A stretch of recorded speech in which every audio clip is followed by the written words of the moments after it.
Hello, and I'm Jamie Ruby. Welcome to Sci-Fi Vision Presents Fandom Access. We have special guest Nathan D. Simmons here today for from. That's Yeah, always a from. mouthful. But thank you for coming. Welcome. Um, for anybody who doesn't know, which you should by now, if you put your questions in the chat for Nathan, we will ask them when we get to them. They'll pop up, and we'll pick some and put them on the screen for everybody to see. So thank you for coming. To start, why don't you talk about did you know how far in advance did you know like the crazy stuff this season that was coming? Let me ask you that. Ah, We'll start with that one. oh, that's a good question. Let me count the episodes out. One, two, three, four. So uh, I would have known about a week before we shot. No, 4 days before we shot. Oh wow, really? Yes, yeah, 4 days. Because I actually like before the crazy started happening, I thought my character was gonna go a whole different route, and so I was extremely surprised by what happened in this particular episode, especially with me and Fatima at the very end. I was like, what? Isn't she my proxy? But yeah, I think that's just like the way that the show is run. Like you get your scripts like 2 weeks before, sometimes within a week, and then yeah, then you go to camera with it, right? So yeah, All right. yeah. You want to go, Karen? Go ahead. Yes, I would like Nathan. What is Elgin doing? Oh my God. He all season I've been, so Elgin he's such a good guy. He's Yeah, I feel like the visions he's having, I felt have been a little different. He's a force for good. And now, I mean, you can't acknowledge this, but now I feel like he got tricked by the town. Um, what? I, You know, I, what do you say? I feel like he got tricked kind of the way Sarah was tricked. Mm, I feel like Elgin really believes what he's doing is the best thing and will save everyone. But yeah, Sarah believed that killing Ethan would save everyone, right? yeah, I'm like, oh, did Elgin get tricked? Oh no. yeah. And I think you could think that Elgin got tricked, or you can be on my side, join my team, and believe that me and Sarah are different because like I was actually speaking to someone. It wasn't a voice, like it was somebody that I could feel and touch, right? And Elgin hasn't been wrong in the past. That's also very important. Elgin has not been wrong in the past at all. I saved Fair, how many people? fair. Yep. Elgin knew even before the tree, right? Elgin was Yeah. vomiting even before the tree. So, all right, I'll come around. I'll come around. Please, yes. Let me add on to that though. Do you think that he's questioning her, or is he just kind of all gung ho? That was kind of my question. I think after repeated signs, um, in the past especially, I feel like maybe it's pride, maybe it's uh, a naive trust in the town or what he believes is his purpose. But I do believe he is like gung ho fully. I don't really think he's questioning anymore. Um, yeah, All right, fair. yeah, I think the audience is worried, even if he isn't. yeah, Sorry, go ahead, AJ. yeah. So, what has been your favorite thing since you've joined the show? I know for us, we really enjoyed the scene with you and Julie when you guys were going through the trunk and when you found the Polaroid camera and everything. That was a really fun scene that we enjoyed. Mm-hmm, mm-hmm. Um, I can't talk about my favorite scene yet. It's to come still. But yeah, so far this season, that is definitely yeah, my favorite season. I also actually, you know what, my favorite time on set so far has to be the scene when Randall was pulled inside of Colony House. I think that was it because I was there. I wasn't used, but I was there and I was just watching, and like it was one of the most realistic, like the way even the sound, the special effects put everything together, with Nikki getting shot and then Randall coming through, like it just felt very, I guess, realistic, and everybody there were like just in the moment, right? It was one of the first things we shot when we started filming, and it was just like, yeah, it was amazing to just be around that energy. Do you guys do that as a cast? You hang around it and like watch each other's scenes that you're not in sometimes? Yeah, yeah. Especially when like we get the scripts like 2 weeks before we go to the camera with that block or whatever. And if there's a scene we want to see, like a lot of people come and like just hang out, especially if you finish working that day. Um, yeah, a lot of people just watch to see like the scenes we're excited to watch, right? That's Oh, cool. that's cool.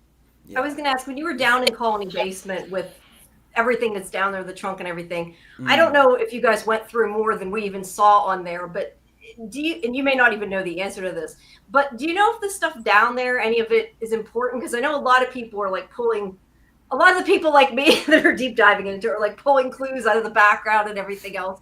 Did they say that anything in there like is important that you know of, or do you just not know, or Uh, can you not tell well, me? they kept that so quiet for us. It was really just like get in and shoot it. And I was like, what is all the stuff doing down here, right? But There's a I lot also of do junk. know, yeah, I also do know like they, I think they're very deliberate with, like we also show with things they put around and stuff like that. I don't think they just chuck things in to chuck it.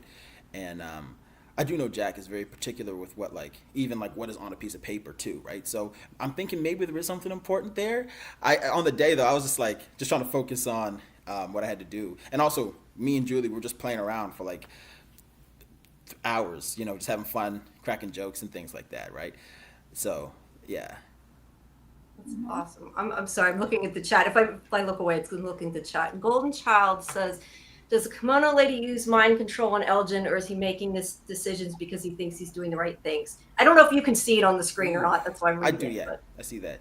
Golden child. He's making decisions because he believes what he's doing is helpful, right? He believes he's helping someone else again, right?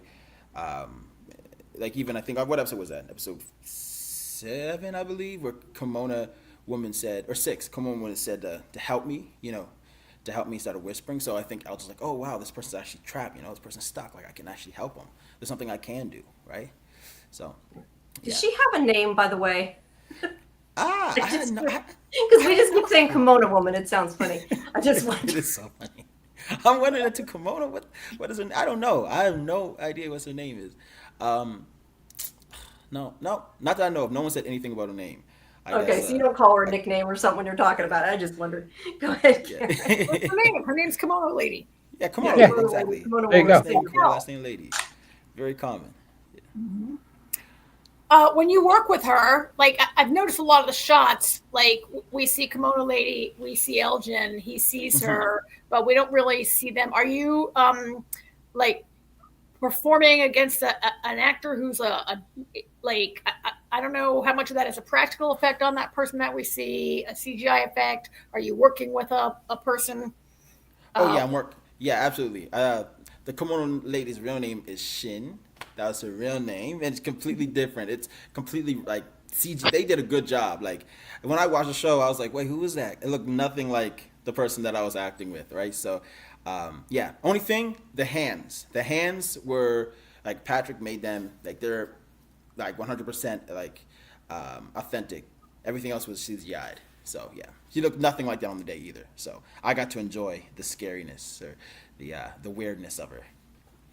yeah. Yeah, Let's see. Just Me says, "Will we see Elgin's story unfold? It seems like he has more time with the kimono lady that we haven't seen." yeah. Definitely, just me. Yes, yeah. See a lot more. There's a lot more to come.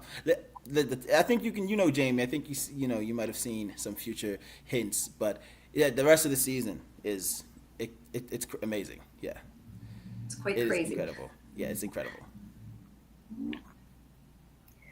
Um, AJ, I don't want to talk over you. No, go ahead. I Um, lost my Like, train of thought. like, Well, like, I was so it was interesting to me to see this week that we didn't really see Elgin react to Tilly's death, and I felt like Tilly has been a person that he's a little bit closer to. Someone Mm, understands him. Like I almost wondered the town killed Tilly to get her out of the way, like the demon baby or whatever it is. Like yeah, had Fatima killed Tilly, was Tilly was maybe a little too, I don't know, she was a friend to both Fatima and Elgin. But I was we didn't get to see Elgin really react to he seems to me, I don't know, but he seems like a person who is sensitive and feels things deeply. hmm And I wonder if we will see how he might be affected of like that's the first person he's really lost since he's been in the town. yeah. Um, yeah, there's some more things I can speak on, but I think that'll be like something I could talk on in the next coming weeks. But one thing I noticed, I do know from my prep and working is that like he does have a connection with Tilly, right? And I do actually agree with you too, Karen. Like the island, or sorry, island there go lost again. Like the town is trying to kill Tilly. I feel like it is targeted because first you had the tarot cards trying to read the future for Fatima, and now you have her trying to mitigate the situation with the baby. So trying to get rid of her, and I think like Elgin didn't have time really to process what's happening because the minute he seen what was going on, the camera went off, right? This kimono lady started talking to him again about the next directive, the next mission that he has to go and do. So I feel Elgin is also kind of in a headspace of, all right, cool. If I actually do these things, I finish my objective, I finish my mission, then like all of this, Tilly dying, all these people, the people losing food, all the sadness and trauma will be worth something, right? So, yeah. Mm-hmm. Is it? So even though you're on the show and you know a little bit more than the audience, I know they keep you guys as much in the dark as they can, even though you guys are a little bit ahead of us. Have you had any theories about what's going on that have been debunked, or that you still have a theory that's still going for now, or? Oh, yeah. I got a few. I have a few theories. I can't say nothing. I don't want to say nothing right now. But yeah, I have a few theories. And even some theories that I developed like watching it after reading the scripts a few times, like then watching it again. There's some other things like I was like, wow, actually, this could be a thing now. So yeah, it's fun. But usually, I gotta say, people who are out making theories and like day one theories that maybe start to come true or whatever, I'm like, wow, how did they know this? Like, I'm on the show and I'm clueless to most of this stuff going on. So yeah, I think a lot of the fans definitely even have a foot up on us. I think we're just so consumed about the few lines that are on the paper, right? But they're going down the rabbit hole. Yeah. So obviously, you can't say the outcome of what happens with him taking Fatima, but we know he's taken her to this room, and it isn't what is in alignment with obviously what Boyd and Ellis want. I'll talk right eventually. I mean, do you think after that they can forgive him for what he's done? Can town for? I mean, we don't know exactly what's happening, but can it go back to the way it was? I guess because I feel like he might have passed a point of no return. Yeah, that's a I don't know. I feel like both. I believe that definitely, like going forward, the town is going to be shaken up because Boyd is also harboring like a murderer, right? So it's going to be interesting how this all comes together. How people's reaction with Fatima. Are people going to forgive her? People going to forgive Boyd? Where Elgin ends up in the mix of all this too. Like I think that's really interesting and gets me excited for future episodes and also hopefully a new season. But yeah, I was gonna say you don't know yet though. No. All I wish right. I did. I mean, that's kind of a good point, Jamie, because there were two ways Elgin could have approached this. He could have gone to Fatima and said, "Oh, so you seem to have a monster baby. I've been talking to this kimono lady, and she told me like This is a safe place for you." Or he could just kidnap her and lock her in the basement. And he chose he chose not to try to explain to her or convince her. He chose a violent, really kind of a violent, the most traumatic, the way to traumatize her the most, I guess. Not that he's trying to traumatize her, but he chose the more difficult and damaging path. And that kind of, I don't know, like nobody talks to each other in this town, I guess is part of the problem, right? Yes, true. You know what, but Karen, I gotta say, I think I took the more expedient path, instead of like I feel like I intercepted just in the right time. Boyd and Ellis were going down to the sheriff's station and coming back to either run away or Dawn was going to grab Fatima and chuck her in the. But I feel like I came in just the right time instead of having to like talk to her for God knows how many minutes. I kind of just took her and put her in her place where she's safe, where like she's not going to be killed because like no one knows where she is, and like the baby will get born. Like that, I think that's Yeah, what but see, is. Elgin didn't say you'll be safe. He said this is the only way the baby will be safe. He didn't say Yeah, this is the only way you and the baby will be safe. yeah. Well, yeah, I think both. A child needs its mother, right? But yeah, unless it's a monster. But anyway, I'll stop. We got questions piling up in the chat. Jamie and AJ I have was just going to say, because he made me wonder, out of curiosity, you said about him hiding her and, how she murdered Tilly. Does he actually know? I don't know if, like, Kimono Woman told him that she did it or not. Do you know if he may not, you may not even know if he knows, but Yeah, he may not know, but I know after seeing Tilly dead in there and then getting directions to go and grab Fatima, I think he kind of considering maybe she's put hiding two and out in the two. shack. Yeah. I think he might have put Yeah. two and two together. Yeah. Yeah. All right, let's see. Golden Chad says, does Elgin have any type of backstory to his character before he arrives in Fromville? No, going to not yet. Yeah, I don't think there has been time for Elgin in particularly to even talk about like who he was before he arrived to town. I think it's just everything's been traumatic. Even since like the beginning of this season, that he still hasn't slept, right? So he hasn't really had time to just settle. So I do still think that maybe sometime in the future, when he has time to just settle and come to terms with where he is, truthfully, and who he is, I think then we can discover more backstory. But no, he has no time yet. Do you have to kind of make it up sometimes to be able to play it, or do you? Okay, Yeah, I made me wonder absolutely. that because I would think you would need to know something, even if it's not the correct something. Absolutely. And then maybe John would change up whatever I had in my mind. I just got to go, okay, so that was wrong. Let me just restart. But yeah.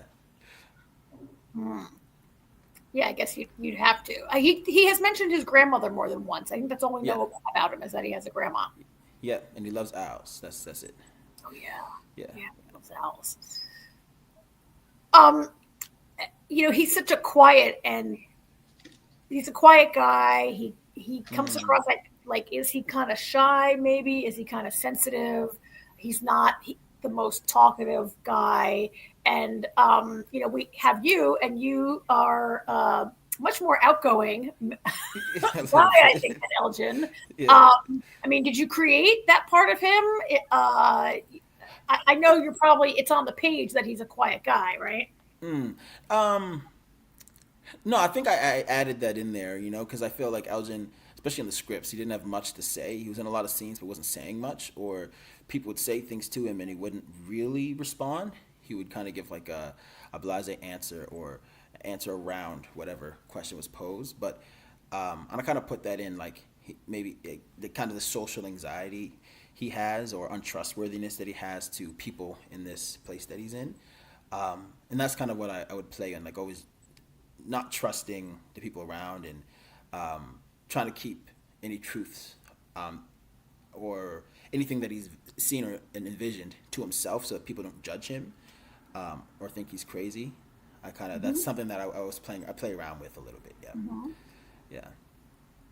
So, Okay. were you a fan of the show before being cast? Yes, absolutely. I was working like crew on a different show, the same production company, and the show came out, and I started watching it, and I was like, wow, this is incredible. Like wow, like this is, yeah, I'm in love with the show. Like I'm a horror fanatic too, so like it was perfect. And I love the mystery and everything, especially when I heard the creators of Lost made it too. Yeah, yeah.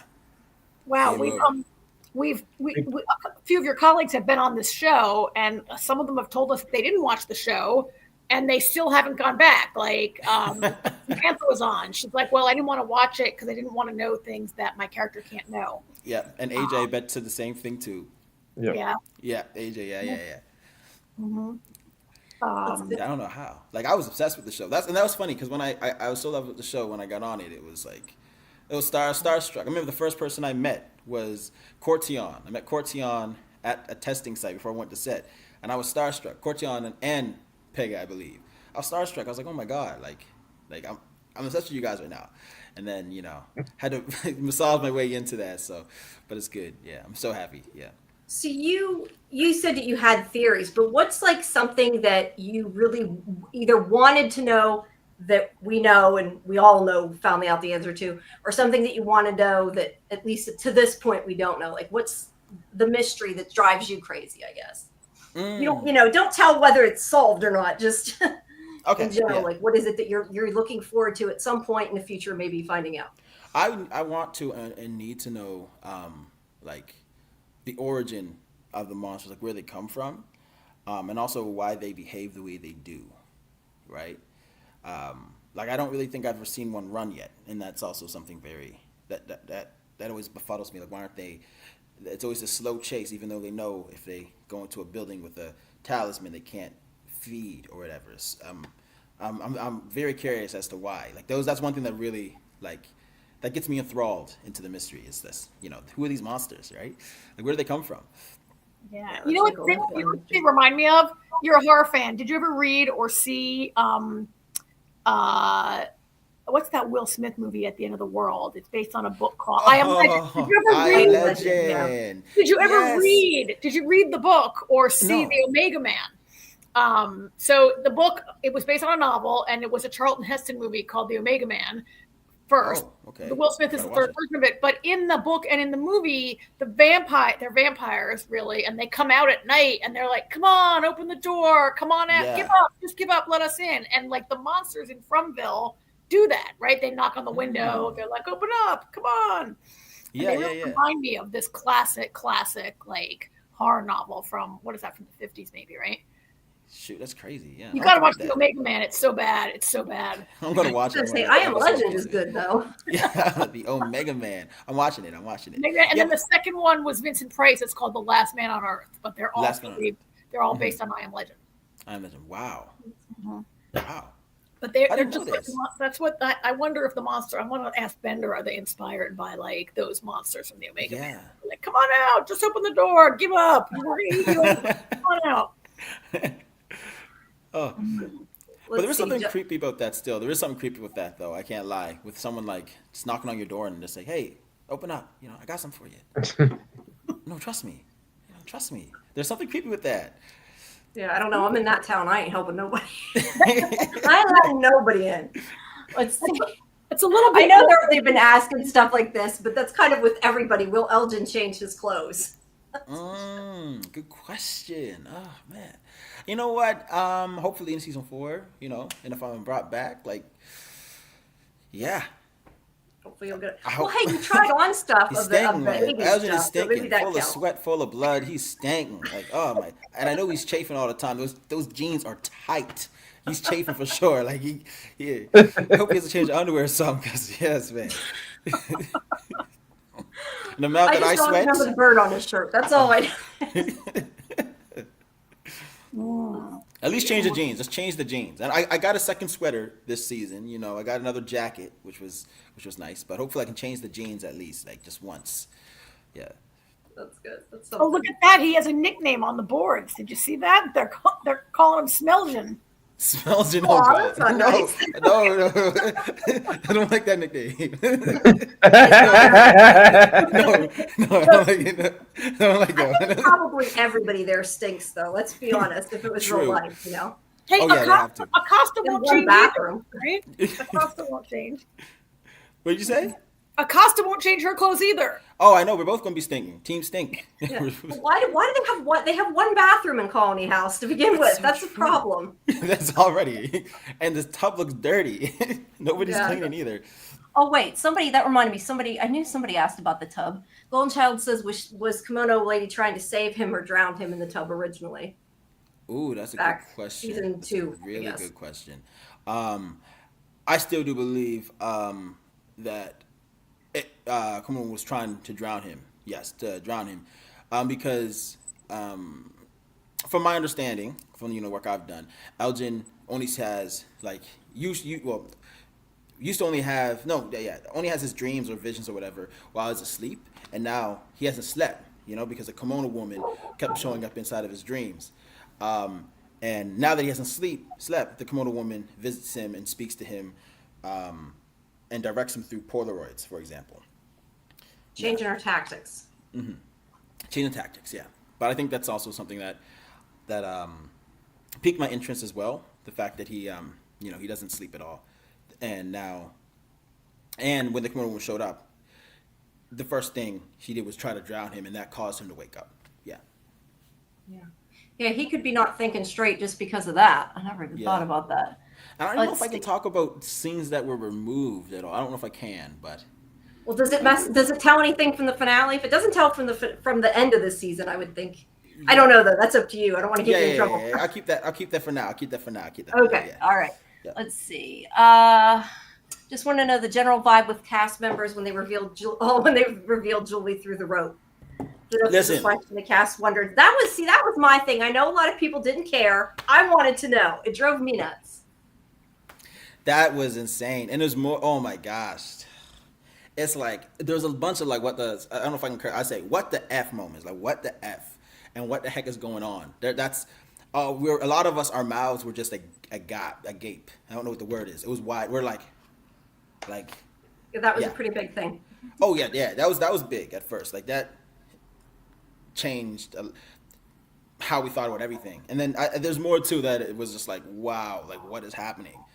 Like what on earth is happening? So, yeah, I think a lot of us I are don't think we reeling understand it even yet. What's happening?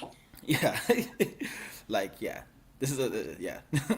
Okay. And by the way, you two, if you have something you want to ask, jump in. I'm just going to the chat in between, so we're not.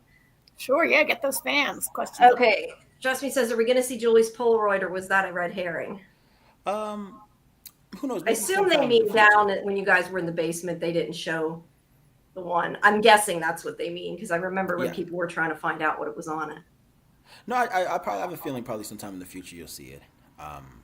Cause it was a special moment shared between two characters, right? So, but for now, I don't know. That's all I can say. I don't know. That's fair. Let me ask you a question because I know there's people. We're not going to go there, but just out of curiosity, how old is your character supposed to be? Because I know characters are obviously not always the same age as the performers. Yeah, but I don't know. I thought you were supposed to be a teenager, but I guess I was wrong with that. It sounds like from other people's opinions. No, I am supposed to be. I'm supposed to be a teenager going into like whatever it be after high school, university, whatever, college. But yeah, I'm supposed to. And he already had his prom, so he's I play him like he's 18. So okay. I just wondered because I know there's, like I said, I know there's a lot of people that are like Julie and Elgin and all that, and we don't need to go there. But I just was curious because it's so hard to tell, a lot of times.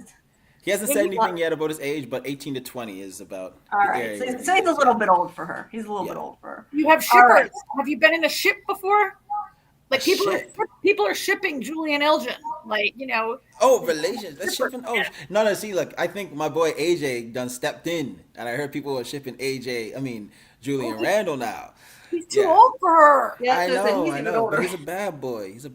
That's the problem. I said I figured Julie could have a crush on him as long as he doesn't have a crush on her. That's But it's okay. There's the missing screw. Yeah. Let's see. They're saying that you need to have a beard on Elgin. You should keep the beard.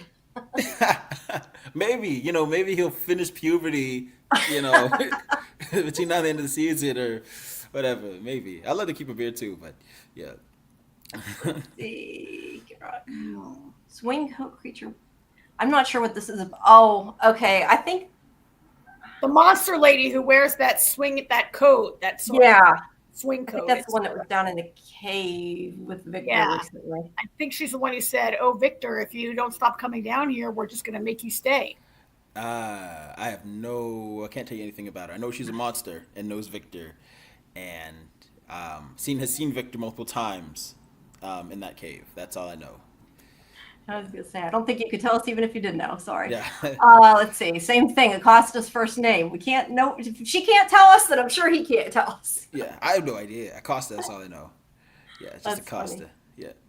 Funny. Yeah. I think, I don't know if Elgin has met Sarah yet because he's in Colony House and she's down in the town. But they met in the church. You mean Sarah or you mean Acosta? Sarah. I mean Elgin and Sarah. I feel like they both have this sort of like quiet and sweeter personality. And I feel like the town is approaching them both the same way. Like they have something in common because she gets visions of creatures who tell her to do stuff. he gets visions of creatures, tell him to do stuff. Most people in the town don't get any visions at all, right? Like there's and I feel like Sarah and Elgin like have something in common that I'm still working out in my brain what it is. But I don't think have you had any scenes together? Yeah, we had one in the second season. I think what episode was that? Well, through all of them. I may be wrong. I think it was episode 5, I believe. In the church, yeah, where we in the church. had a connection. So she told me she killed her brother. But but I do think that there are characters who are connected, more so than other ones. If that makes sense. I think, or I believe the town is choosing people to wreak their havoc internally through people who are more sensitive to what the town is going on. Kind of trick them and manipulate them if that's possible. But I think one of those two. But yeah, but Sarah, I think they both recognize something similar in each other, especially back in the church. And I hope we can have more scenes together. That's something I would also love to see where it can go. But yeah. And I feel also, sorry, I'm talking a lot, I know, but I feel also like Sarah doesn't believe anymore if the town is telling her anything. Sarah doesn't believe that, or not, at least not as much as Elgin does. I believe Elgin, full-heartedly trusts anything that the town puts towards him. He believes that he can understand and decipher it by himself. But I don't think I can see that in Sarah anymore. But yeah, yeah. Chocolate Beauty wants to know where you are from. Where I'm from, I was raised in a place called Preston, East Preston, Nova Scotia. It's in Canada, far east coast of Canada. I think it's one of the oldest black communities in Canada, too. Like oldest, I think, back in the 1700s. So yeah, that's where I'm from. I always, for whatever reason, forget you guys filming over in Canada.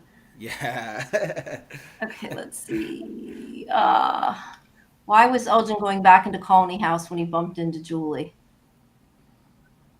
Yeah, he's sneaking around. I don't even know the answer to that.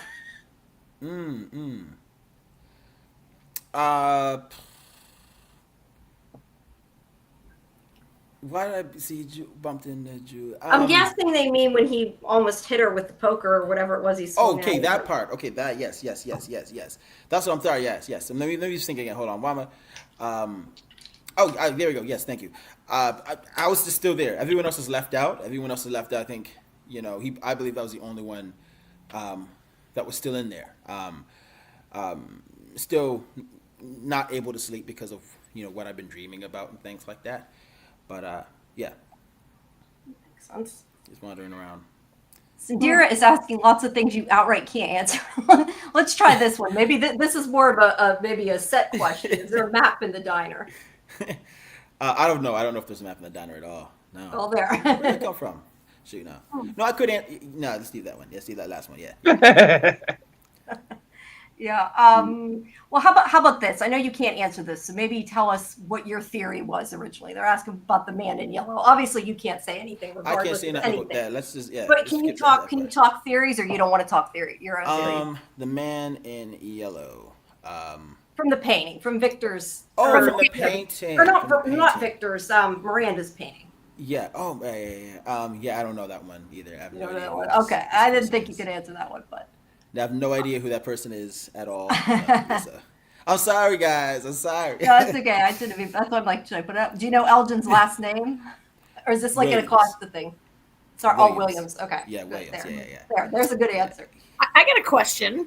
So Elgin, he's locked Fandom in the basement where I guess he's going to keep her for a period of months. She's not very pregnant yet. I don't know how long he's going to keep her, how long he thinks he can keep the secret. I'm wondering, is Elgin prepared to deliver that baby?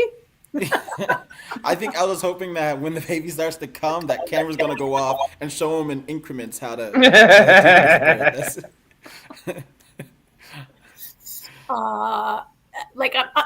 That's a thing that maybe he hasn't thought it through to the 9th month. Although maybe demon babies develop faster. Yeah, hopefully, but Yeah. No, I don't know.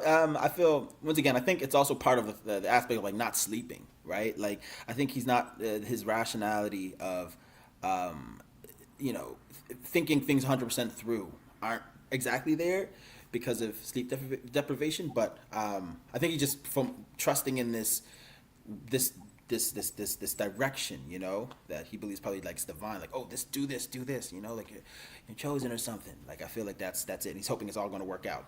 Yeah. Mm-hmm. What do you think Elgin's missing? If you could give him something from the real world, what would you give him? Something to help him along besides maybe sleep medicine. or deodorant. Yeah. I think I would. I think yeah. I think what would I give? Okay, okay. Um, what would I give Elgin? I think um, that's a good question.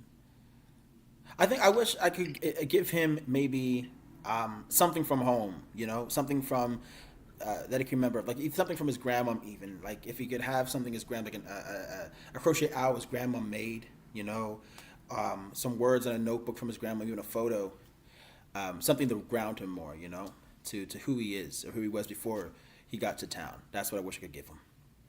That's cool. I'm looking at this. I'm like laughing. Somebody asks if he's human. I don't even know if you know that, but I know you can't answer probably either way. But I don't know. Yeah, we don't know. Maybe he's an alien. We don't know. How about this? What song was Elgin listening to on the bus coming from Fromville? Oh my gosh, that's a long time ago. Yes. And how about if you don't know, then what do you think he was listening to? What do you think? Shoot, I do know the song he was listening to. It was in the first Okay. script, and I listened to. I don't even know that because I listened to it over and over again. I wish I could pull my playlist up. It was by a song by Billy Joel though. Yeah, Cool. but I forget the name. Dang, I'm so sorry. I forget the name of it, but yeah, it's a good song. I liked it. I learned it on guitar and everything. So yeah. Cool. Given the fact he was going to Fromville, it might have been The Stranger. Oh, was it this? No. It was. Oh, No, I'm just saying because of the show. Yeah, because of the show, exactly. No, but dang, what was? I love the song too. Okay, cool. But yeah. Sorry, Karen's video disconnect. Oh, there she is. I was gonna say, try rejoining without video if it won't work. There you go. You're back. Sorry about that. Uh, while I'm back, let me ask a quick question. So, when your colleagues have been here the last few weeks, some of your castmates have been here. Many of them confess to haunting the Reddit boards, and that some of them are like creeping on Reddit, like seeing what the fans are talking about and the theories and things like that. Since you were already a fan of the show before you were cast, do you follow online speculation? Or do I follow, what is it? I go to some YouTube, especially last year when it was over with. I think it's called Think Stories. Some person on YouTube I used to follow like a lot, and I loved his theories and stuff, and it made me believe those theories too. But the Reddit, I leave that to Hannah, and Hannah tells me everything. Yeah, like Hannah and Court, y'all can go through those and let me know what they say. Yeah. I just don't want to see any of those like things of like, oh, so terrible, worst person on the show. Oh, terrible, hate them, right? So I was like, leave those for those guys. Yeah. That's fair. Yeah. Fair enough. Yeah. Although if people hate it, when I hate a character, it usually means the actor's doing a great job getting a reaction out of it. Right? Yeah, that's true. Yeah, it's true. I just don't want to think, that people hate Elgin, right? Y'all don't hate Elgin, right? Like it's just. No. Yeah, exactly. Yeah, I don't want people to hate Elgin, right? Because then I get in my head that people hate me. So I want everyone to believe that. I want to believe everybody loves me. They're on my side, and that helps me do my best work. So. You might have a problem with Fatima's army coming up soon. Yeah, I guess it depends how it turns out. If he kills her or something, then maybe not, but we don't know. Let's see. All Seeing Big Hex says, how do you go from being sweet to psycho, and do you feel bad playing the villain? It's kind of in line with what you were saying. Man, I love playing the villain. I guess one dream I have, and it comes from like back in school, I had a director that said he's a very sweet person, and I think, I'm so sorry.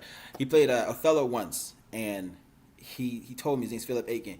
He told me he played Othello, and he played the villain so well that his scene partner hated him and still won't talk to him to this day. And that's what I want one day, is to be able to do that. I just love it. It feels so good. I guess I am a sweet person. Like I'm very kind, humble. Like I'll give the shirt off my back if if you ask for it. But like, I like to also discover like what darkness is inside me, and play around in that too. That's fair. Now, this one is more character question. So maybe this you can answer this because this is more probably your opinion what the character thinks. Do you think Elgin thinks the baby is good or evil? Um, I believe the baby is good. I don't. I'm even now. I don't. I'm not convinced that it's supposed to be evil. I don't think there has been really anything to show that it's evil. Except for, um, It eats garbage. It eats yeah, garbage. yeah, Yeah, but there's yeah, that. Blood that's and true. garbage. But at the same time, there's no food, right? So, I assume that the baby needs to eat, right? It has to eat something. But yeah, except for killing Tilly. But even then, Fatima told Tilly go away, and she wasn't listening. So, like, yeah, I don't. I don't think the baby's completely evil. Gave a warning. Yeah, she did give her a warning.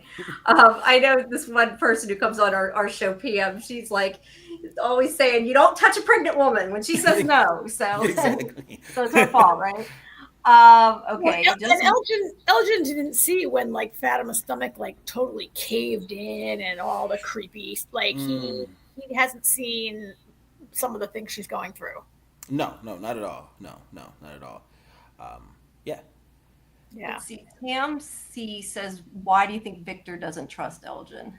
And they're Victor referring doesn't. to in the truck. I was gonna say when they first met. Yeah, yeah, but Victor doesn't like anybody, so that's That's a it. good The only point. person I Fair. think That's he good. kind of likes is Catalina. Sorry, Tabitha. The only person he doesn't like that he seems to like is Tabitha. He doesn't even like Ethan anymore because he cussed him out. So That's true. I think this is referencing filming. Are the underground tunnels where the Nkui children are and Fatima's there? Is it old bomb bunkers? I mm. assume they mean is it filmed in old bomb bunkers, but Oh, is it filmed? And all? at least No, that's what I'm no. taking it as because I know otherwise you wouldn't know anyway. But Yeah, that's funny though, because Halifax has a lot of like old bunkers too. But no, they should build that entirely in studio. Like it's a whole tunnel system you can actually walk through. That's They cool. built in studio. Yeah, it's really cool. Yeah. all right, cool. AJ, do you have a question? We haven't heard from you for a while. I've just been enjoying listening to all the questions our chat people have been asking, and I've just been enjoying the answers. Mhm. Let me ask, how do you think you would do? I'll ask you that. Like, if you were in Fromville, how would you survive? Would you go nuts? Would you? I'll kill myself. Kill myself. Like, quick and easy. Like what's he face from the first season? I will hang myself. I would be done. I'll be gone immediately. Immediately. Yeah. Okay, Yeah. so we're not gonna call you to be on our team when the end of the world comes. No, Yeah. please don't. No, please. Listen, if it's already hell, I'll take my chances and see where I go after. Mm-hmm. I think this is a joke. I'm hoping, but I'll put it up anyway. Can you give us insight on your relationship with Kimono Lady? Are you a romantic Oh item? my god, I do think yes, actually yes. Oh, you And I do think that? yeah, Okay. I think the drowning in the tub is kind of like a figurative symbol of Elgin losing his virginity. No, I don't think we're romantic at all. I think yeah. I really believed you for a second. Like, what? You thought so? But I No, believed no. you, so you did. I don't think so. I didn't know why you thought that, but I believed. No, I do not. No, I don't think that they're No, I do. romantic at all. But it Oh was still god. funny. It was a She funny is. fun. She's like 80 or something, man. No. Yeah, no. yeah. Wow. Do you have anything coming up that you're going to be featured in? Yeah, I did it's going to be on a Canada station though, but it's called 0 to 60. It's coming up in March. It's a sitcom. A friend of mine and a comedian named Jonathan Torrance, they wrote it. It's actually based on someone we know is like first black driving school in Halifax, based off of that. But yeah, it's pretty funny. It's really funny. I'm excited for that. It's called 0 to 60. Sounds fun. Very cool. Yeah. Tam, I don't know. Again, I don't know if you can actually tell this or even know this, but it talks about the crow on your shirt. Elgin wears a shirt with a crow or a raven. Crows seem important. Mm, Do you think his shirt's important? I do, and I have no idea why. But I also feel like it's also really really important. Yeah, like I did some ferry diving before, with something with like Norse gods or whatever. Um, but I can't put my finger on it. But yeah, I do think that the crow in particular is important, but I don't know why. Yeah, it definitely seems like it might be. Let me ask you this, and I will leave it up to you to say in whatever vague way you want. But is there Okay. anything that you can kind of tease that people should look for in the last two episodes that's coming? And I know you can't give specifics, I but won't give no just kind of an specifics. overall vibe, maybe. Let's say that. How's that? Um, the vibe I'll give is I think people are going to be extremely pissed off at the end of episode 10, and not because whatever happens, something crazy happens. I think people are pissed off because they're going to want to have the new season immediately, like more than they have in the past. Like immediately. Yeah, Yeah, I've been yeah, waiting. I want more. They better yeah. get renewed. That's all I Jeez. got to say.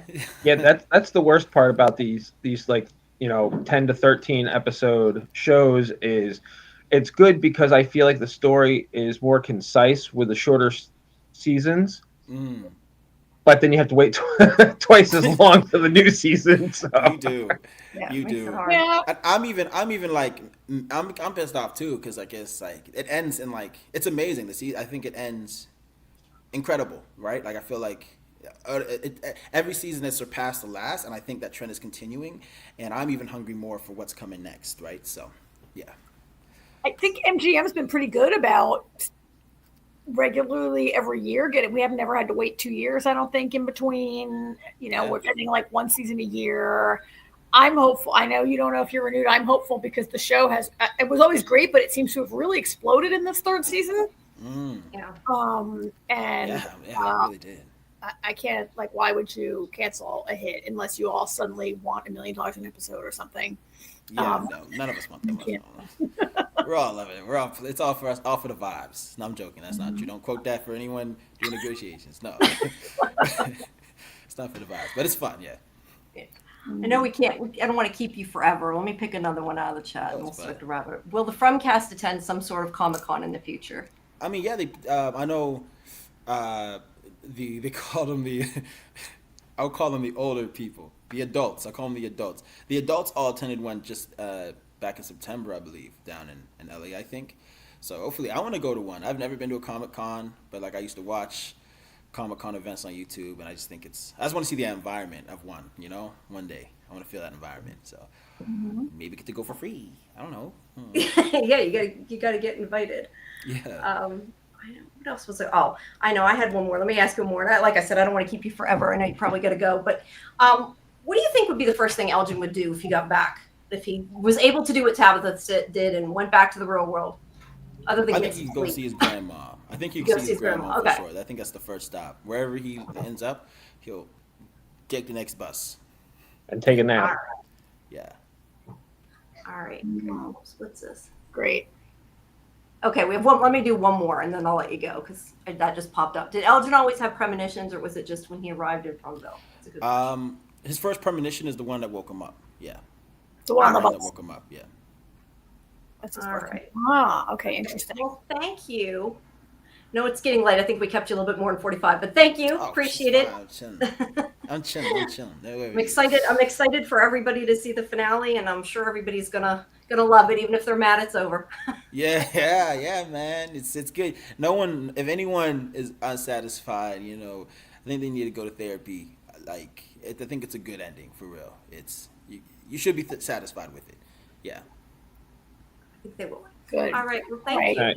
you. Right. Thank you, Nathan. Thanks so much Thank for you. being here. Thank you. Hey, this was a blast. Thank you, man. I appreciate all three of you, AJ, Karen, Jamie, for real. Thank you so much. Yep. Thanks for coming. And Thank everybody, you everybody for the questions. yeah.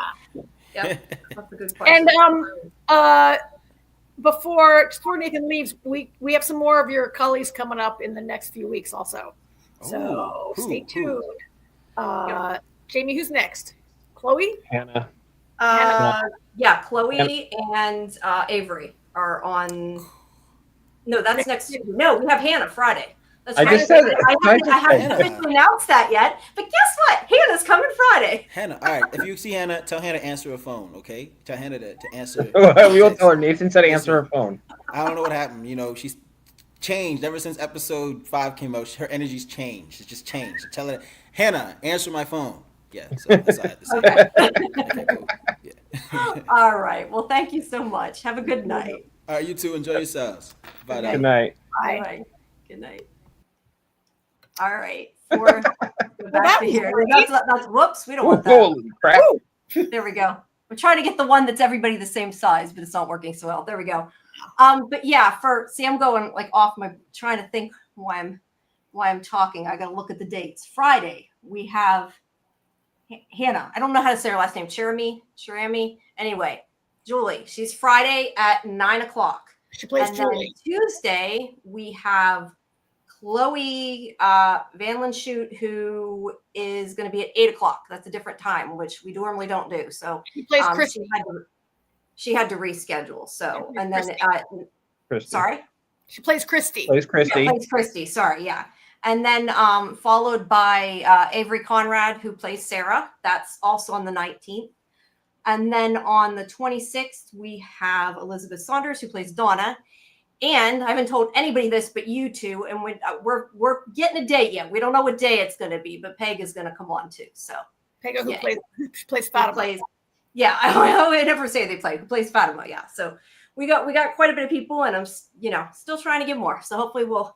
Sorry, I'm getting hot. I'm like having a hot flash. So stay tuned to what we announce is coming up. And if it's your first time with us, go back and see our previous interviews with AJ. What's his last name? He Simmons. plays Randall. Yeah, plays Randall. Simmons. Samantha Brown, who plays Acosta, was with us.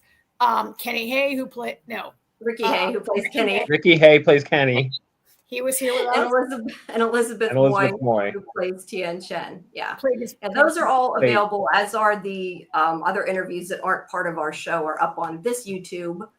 And any announcements, I'll eventually be able to talk. I always post it at Twitter. But right now we're going to go into our normal review recap of From. So hopefully you'll stick around and listen to us tell what we think. And yeah, and if you have comments on the show too, please put them in chat. We'll put them up and talk about it. But we hope you guys enjoyed the interview with Nathan, and thank you for all your great questions in the chat. Appreciate it. And here's the part when we put ourselves off camera. That's what I was just thinking. I'm turning my camera off. We're gonna screenshot a lot of this. Yeah. As we talk about the episode. I'm going to remove myself from the camera because we can still see each other, even if people can't see. Yeah, that's why you turn the camera off. You might want to change your icons, though, so you don't all say Sci-Fi Vision. Yeah, I'm working on it. I'm trying to figure out how to turn my camera. Thanks for sending them. I can't figure out how to turn off my camera. At the bottom, it's a stop cam. There we go. There you go.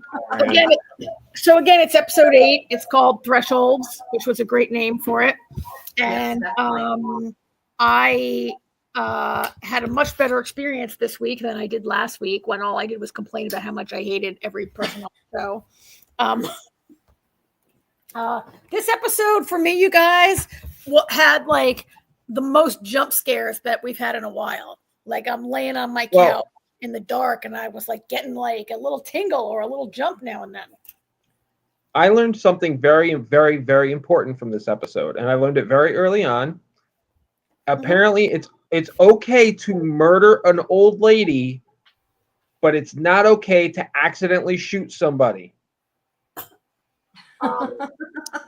Well, yeah, okay. Let's talk about our friend Boyd. Okay, I mean, I feel like I get kind of tired of Boyd.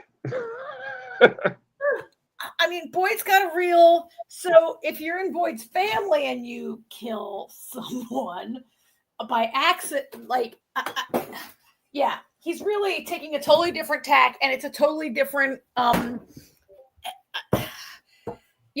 Acosta was a true accident. We've discussed this a lot on our show in the last few weeks. It was a true accident, and we all feel Acosta shouldn't really be held. I mean, should she not be held accountable? Yes, but we really understand the circumstances. And it was only Nikki. Yeah, and Fatima, she kills Tilly, and everyone just sort like he's taking her word for it that, oh, my demon baby made me do it. I mean, I guess let's just jump into this whole part of the show. I felt like when she killed Tilly, I deleted the picture we had up last week of when she of the shears actually sticking out of Tilly's chest. But Fandom was explaining it as oh, something took over. I couldn't control myself. I felt my hand reaching for it. That's not really what I saw on the screen last week, right? She just definitely it was a reaction, a violent reaction, but it wasn't she struggled at all or wasn't in control of her. To me, it didn't look like a person who wasn't in control of their body.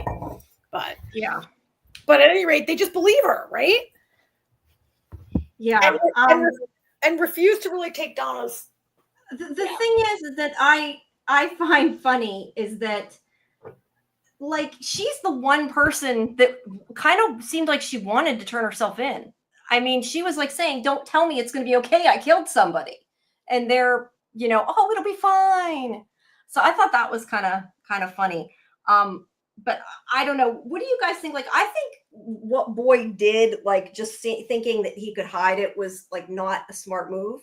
Well, not only was it not a smart move, but it was poorly done. The first thing, if I want to hide a murder in Fromville, the first thing I'm doing, I'm taking the body, I'm dragging it out to the woods, I'm waiting till nightfall, and hoping that the monsters eat her or do something at least.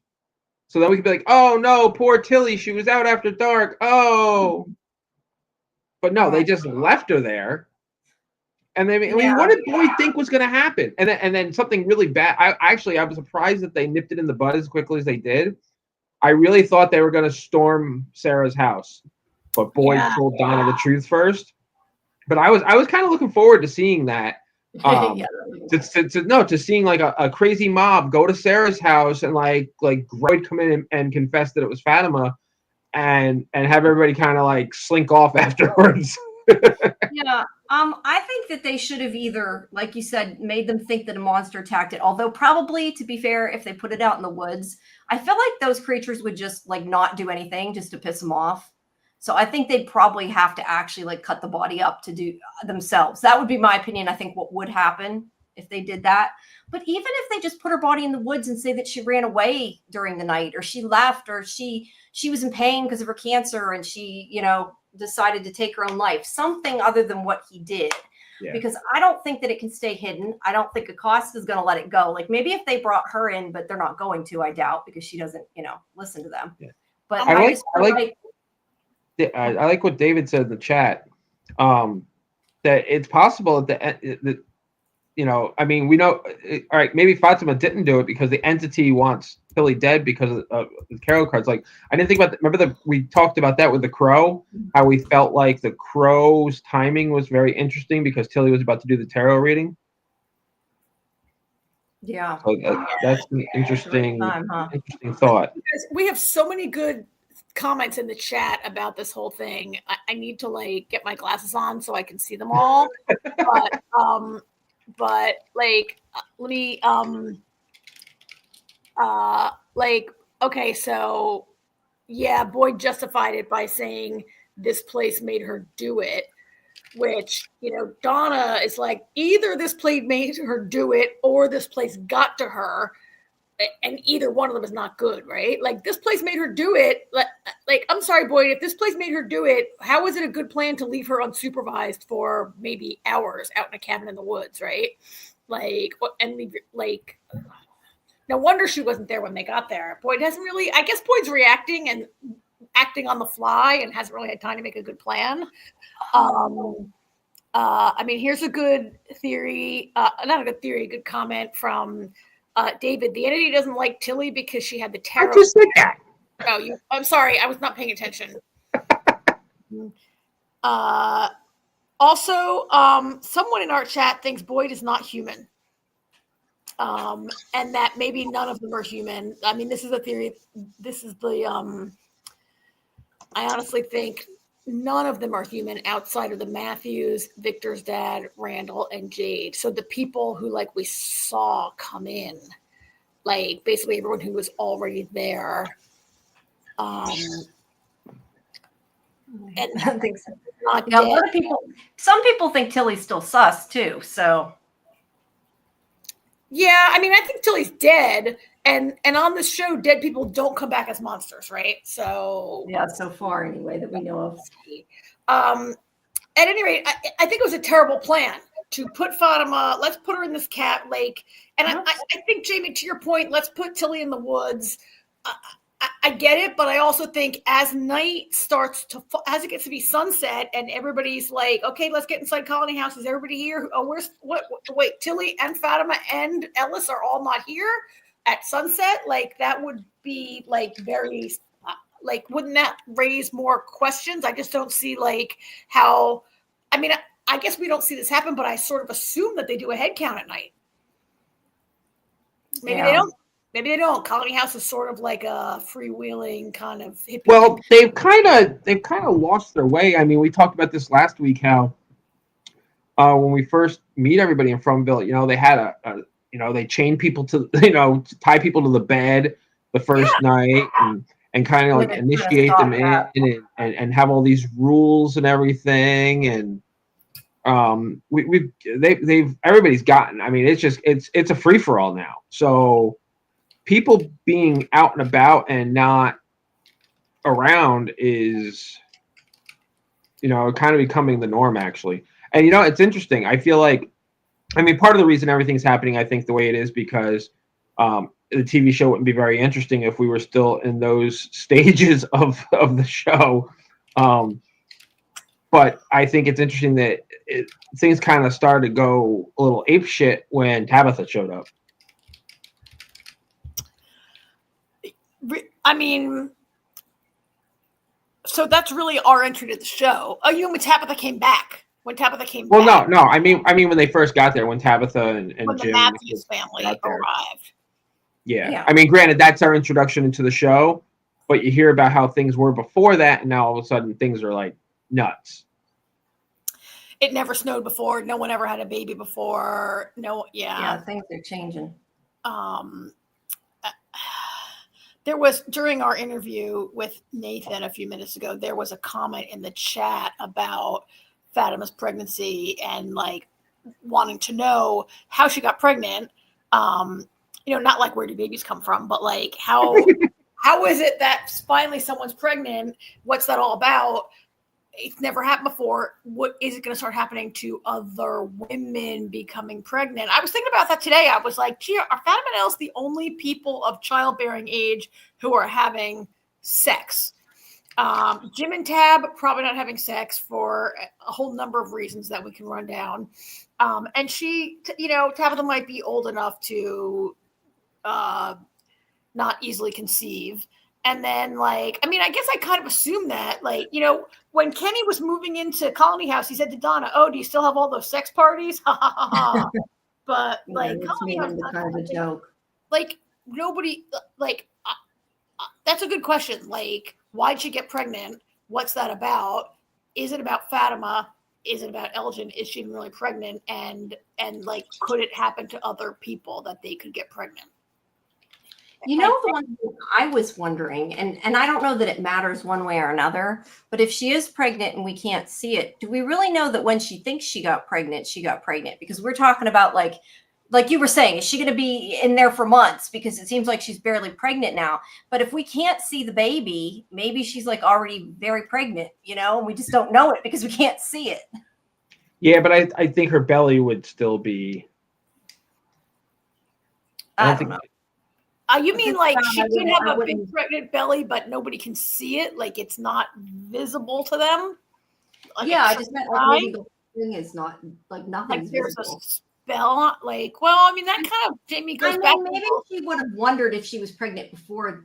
If she was pregnant before, I don't know. I found myself wondering that. I was thinking about it. Well, so Boyd cooks up this genius plan, right? That they're going to go stay in this cabin in the woods and have a talisman and just hide out here. And he ends up saying something to Ellis like, oh, I'll bring you food what does he say? Like every week or two. And if you're not here, leave me a note. And like clearly whatever he says, this is like a long-term plan that it's not like stay here 2 days. I'll take care of it and you can come back. Right. Right, definitely. There's no way this woman can can last that long, right? Yeah, I mean, he tells Ellis if he needs something to leave him a note, but yeah, I'm not sure that they can just stay out in the shack indefinitely or in a tent wherever it is he tells them to go.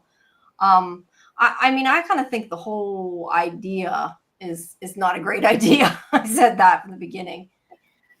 I mean, he's desperate. So do you think? So he ends up telling Donna. This is a picture from an old episode, but I needed a picture of Donna and him together.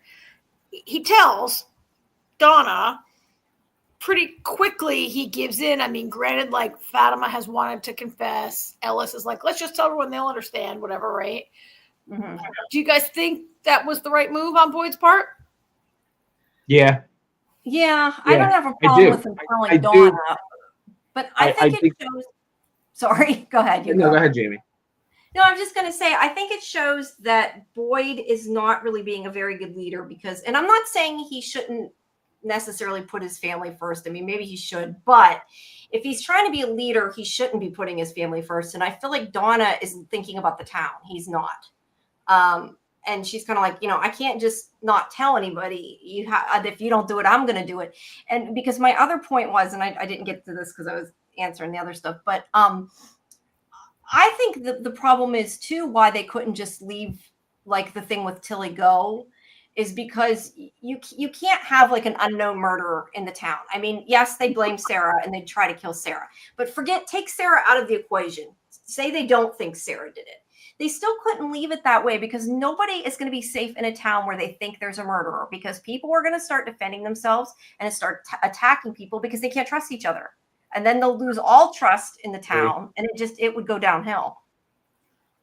Yeah, what I was going to say is because, like I said earlier, if he doesn't tell Donna, there's pitchforks going to Sarah's house. Yeah. Yeah. And like, I guess when push came to shove, he wasn't willing to sacrifice Sarah to save Fatima, which is the right thing, right? Right. And you can't say, like, Boyd has been the one person who he has been, I mean, he didn't put Sarah in the box. He has been compassionate towards Sarah. And if Boyd believes that the town made Sarah do it, and now he believes that the town made Fatima do it, he can't let Sarah take Fatima's punishment, right? Yeah. I mean, I do think Boyd is kind of like dense if he thinks like, we'll just tell people the town made her do it, they'll understand. I'm like, Boyd, have you been watching what's going on in the town the last 2 weeks? Like the last 2 episodes, like everyone in the town is like way on edge. And it's not, I mean, Elgin, who is a person who got stabbed by accident in a scene of it remember he got stabbed, it was like during an argument and he was stabbed like in the heat of the moment. Yeah. Like Ellis, yeah. Like these things happen in this town. Ellis of all people should maybe know that like everyone's on edge, and I don't know. Ellis is kind of that guy. I don't know, but let me ask you guys a question because this is something we talked about on our Sunday stream. Do you think they should get rid of the box? Because I feel like the box is a deterrent, so it is supposed to scare people into listening, but they don't have an intent to use it. Does it make things worse having it there? I mean, do you think they should just get rid of it? Simply because Ellis actually brought it up this episode. He actually said they're going to put her in the box, and Boyd was like, nobody's going in the box. Well, that's kind of my point. If you don't have a box, nobody can go in the box. But I guess it's still hopefully serves its purpose. You know what? Not that has anybody ever gone in the box? Yeah, that guy in the first episode who got drunk and the monster. Oh yeah. You know what? I forgot about him. Frank said that he should go in the box. Boyd was like, you don't got to go in the box. And Frank was like, yeah, I do. I deserve to go in the box. And that guy had already suffered. I mean, he suffered enough, but I think he probably wanted to die at that point anyway. True. Well, he should do a Nathan D. Simmons and kill himself and not go in the box. But death by boxes, suicide by boxes. Ugh. But yeah, that guy wanted to be punished. But he goes in the box like in the first or second episode, right? And it hasn't been used since. Yeah, Golden Child's asking, didn't he destroy the box? I don't think he destroyed the box. I think that the creatures kind of ripped it apart, but I think it's supposed to still be there, isn't it? I mean, I guess Ellis wouldn't have brought it up if it wasn't. Yeah, I haven't heard otherwise. Maybe the box has to be rebuilt. Like, I get it that the monsters would have to rip it apart to get to you because you're not going to be like, sure, let me open the door, right? Yeah. So maybe they just have to, like, it's not that strong a box and you just rebuild it. But at any rate, it's a terrible plan. And the only person who retains any sense in the whole situation is my girl, Donna. And Donna says, like, I mean, the other reason Boyd came clean, Donna said, if you don't tell everyone, I will. Yeah. And she gives Boyd a short lecture where he's like, they accepted Sarah. And Donna's like, are you kidding me? They didn't accept Sarah? They just went along with it because you made them, not because. And when she says, Boyd, they don't believe in you. I mean, that's something that I guess we haven't really talked about it, but it's been kind of obvious for a while now. You would think, though, after what happened with Dale, that they maybe would listen a bit better.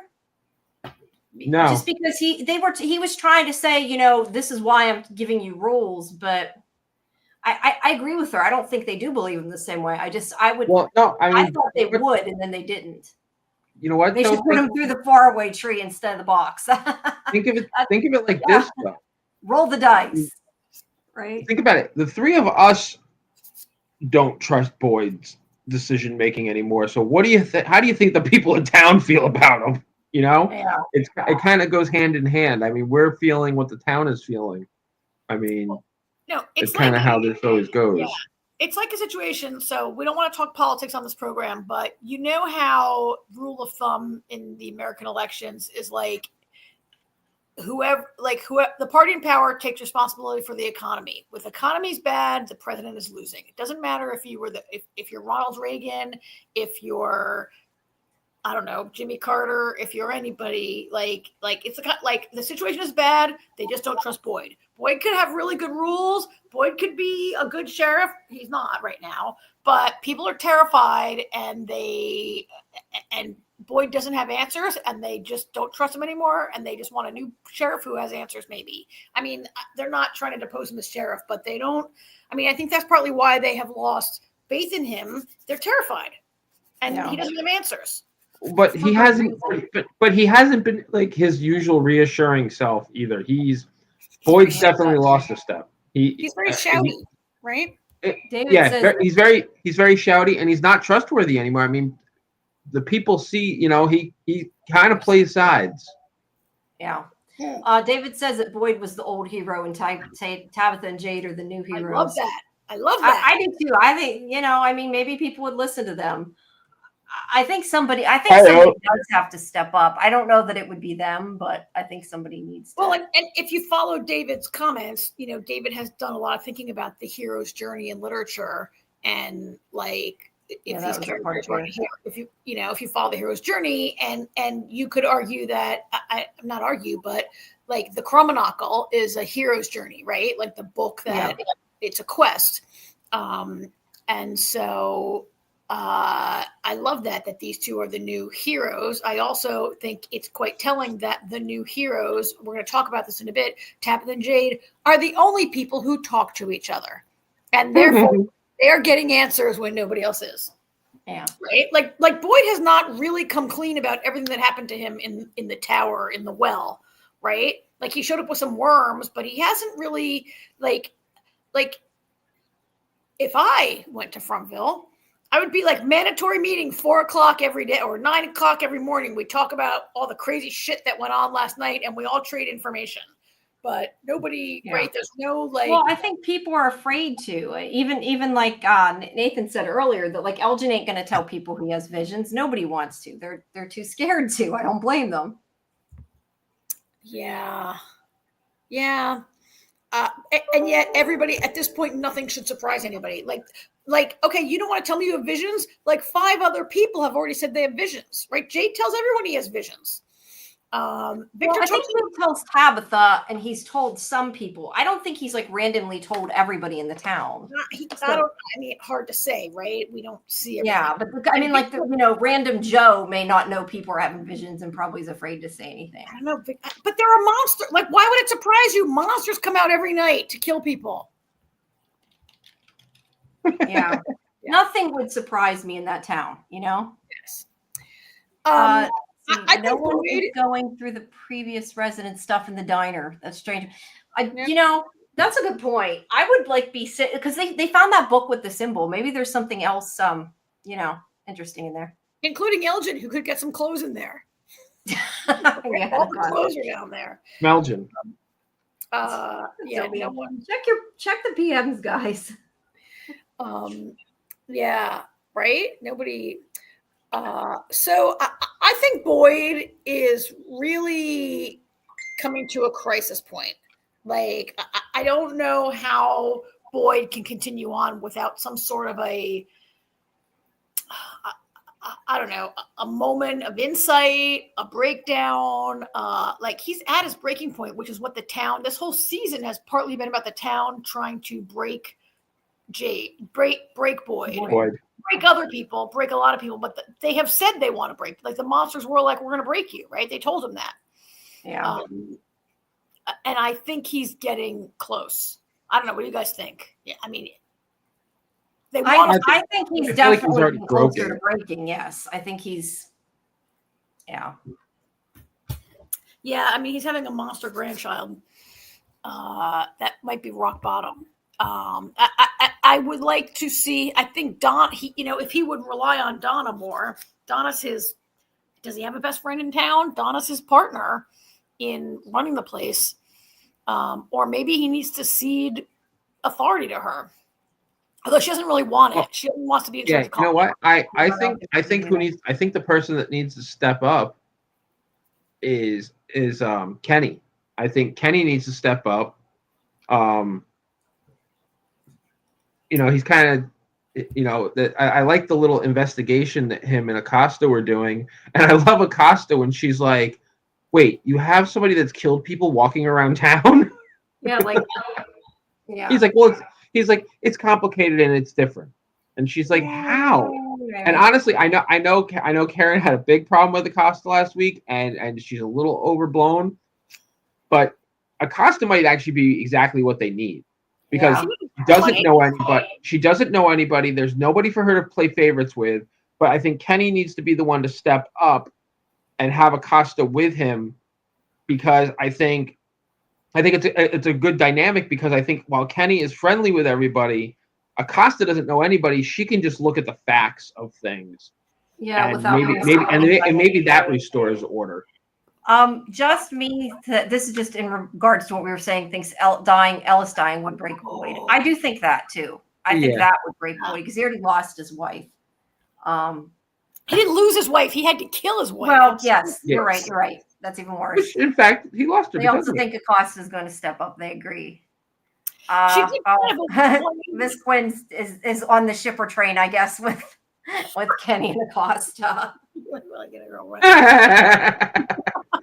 Kenny's still in love with Christy. Yeah, he knows he can never be with Christy, but he's still in love with Christy. Okay, let's see. Sandira says, I don't think Kenny and Acosta will play a much bigger role outside of trying to assert herself as the new sheriff because Boyd's preoccupied. Yeah, she might find an in the way he's acting, I mean, I think, it was pointed out this week, you can get some new clothes, and she's like, was it this week or last week? And she's like, no, I'll stick. I mean, I think she's wearing that uniform around the town because she is trying to usurp Boyd. She's definitely trying to assert authority, she's wearing that uniform around definitely to be like, I'm the cop, right? Like, It's not like it's comfortable Lycra leggings that she's wearing around. She's got it looks very uncomfortable. Cops always look uncomfortable to me in their clothes. Yeah, it does. She's wearing it for a reason. And that reason is Miss Quinn thinks Acosta is going to be creature food. That may be the case too. Then maybe we won't have to worry about her being assertive, right? I mean, we've had several disagreeable people become creature food. The problem with my theory there is that every single person has become disagreeable in the last couple of weeks, right? Yeah. But yeah, she hasn't really, like, right now she's a little bit of a red shirt. She hasn't done enough yet, but I don't think we've seen enough of her yet. We need sort of more. Yeah. We haven't. I mean, The more we see of her, though, the more she does. Yeah. Let me bring this up just because Miss Quinn's saying something I hadn't even thought of. That's a good point. Do you guys agree with that? It says colony house is for all the people who've lost their hope and resigned themselves to their fate, where the town is for those fighting with hope. I never really thought about it, but I guess because they do live so differently between the two. That's a good point. I mean, so thank you, Miranda. Miranda, thank you. Greatly appreciated. I'm assuming you're the Miranda that left it during my other show, so thank you. Appreciate it. I think that, it's funny because like we saw Julie chose Colony House initially because she was pissed at her. She was like upset with her parents and wanted some distance from them. I don't really understand why Elgin chose Colony House or Tilly or like I'm not. Were they ever even asked? We never saw a ceremony, so we don't know. Well, we saw Julie was asked. No, Julie, yes. But I mean, after that, we never saw anything after that point of who chose what. No, but also like 30 people showed up at once and maybe they couldn't really like have a choice, right? Yeah, like, it wasn't really a choice. Yeah, like it was all other than Randall, who they told to stay in the bus. Yeah. I mean, I hear you. I get that about the town. I mean, the town I feel is definitely more proactive in trying to find answers, make rules, have a system. And Colony House is like, we're up here doing whatever, but we will come down here every day, right? Like we'll come with like they benefit from the structure the town is providing, but they don't want to. In that sense, I'm like, okay, freeloaders, like you live up there in Colony House. I mean, granted, they're growing all the food up there, right? Yeah, and the pot. Yeah, they are. It's funny. The people who are dying. Nikki lived at Colony House. Dale lived at Colony House. Tilly lived at Colony House. Huh. Not safe to live at Colony House. Yeah, everybody didn't, but she was really killed for a more specific reason, right? She was killed to hurt Boyd. Yeah, that's true. But Colony House has become a dangerous place to people. Well, the other thing is too is that Tilly and Nikki were not killed by creatures either; they were killed by humans. You could argue that Tilly was killed by a creature, maybe. Well, yeah, maybe, kind of. Was Dale killed was by killed. maybe somebody was forcing her, but I guess it's still her. Killed by the town, right? Like other people went through the tree and didn't wind up inside a wall. He said he'd be poolside, so. Yeah, that's we go back to manifesting again, and I really wish in a way that and I know they're not going to, but like, was that why he ended up in the pool, or was that really just to be kind of a smart ass comment? I mean, it's more likely this was a smart ass funny comment. I think that was a smart ass writer joke. I don't. I don't think the town is like. I mean, we've seen the town. I really believe the things you say the town manifests, but I don't think that was. Situations like Fatima saying, "I don't want to see the baby," and then it doesn't appear on an ultrasound. Although, I mean, that's an interesting question. It doesn't appear in an ultrasound. So are there other like things that don't, like, are the monsters like, I don't know. I'm not even sure what I'm thinking of, but if the baby is a monster and it can't appear on ultrasound, what does that mean for the monsters in general, or I don't know. I mean, she appears to be legitimately really pregnant with something, right? Yeah. I mean, I don't know what it means. There's a lot of theories about the visibility of the trying to see. Somebody said something about Fatima's baby before. I was trying to find it. I lost it. We can scroll back to it. Yeah. Well, David posited that Fatima's baby represents like a. Oh, yeah, there it is. It's a point in the hero's journry. Oh, no. Was saying that, that Fatima's bone, they think it'll only show up when she's in the bunker. Or she's going to the bunker. She means the root cellar. Yeah, the root cellar, which is the same place Jade found in the beginning, where he saw the man under the rock. Yeah, and that is where Victor was the night that everything like went down. It definitely is some sort of a magical place. There's a reason Kimono Lady told Elgin to take Fatima there, right? You would think, though, that knowing, although I don't know, maybe that's not the case because they want to screw everybody. But I think that it would have been a lot easier for them to get what they wanted if they did do what we had said earlier when Nathan was here. You know, why not just say, hey, I have this safe place for you to hide out. You can have the baby here and nobody will know where you're at, instead of dragging her there. But I think they want chaos. So they probably, went the other way on purpose. Yeah, I mean, Boyd had a better point. He wants them to stay in a tent off the trail because any known building could be searched for them, right? Yeah, I guess that's true. Get that. And that's what David was saying before about the hero's journey with the pregnancy is the point of the ordeal. This coincides with winter solstice. Well, it's also becoming winter there now too. That the seasons are changing. I mean, Elgin's thought process is pretty sound, actually, because... Okay, AJ, I have no idea what you're saying. Are you away from their phone? There you are. No, I'm right where I was. Well, yeah, it got all quiet. We couldn't hear you. Go ahead. I was saying Elgin's thought process was pretty sound because, like he said, there's a secret room nobody knows about. Well, so, yeah. I mean, it is a safe place for her to be. Yeah. Technically. Well, so we just had a nice long talk. Well, not really, because Nathan couldn't really tell us anything about Elgin and the Kimono Lady and what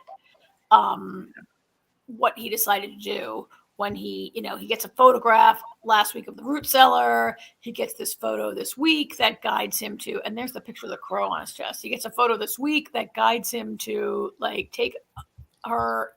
convince Fatima to go into the root cellar, which, I mean, she's very trusting. She's very scared and confused. And Elgin has always come across as a very kind and sweet and trustworthy kind of guy, right?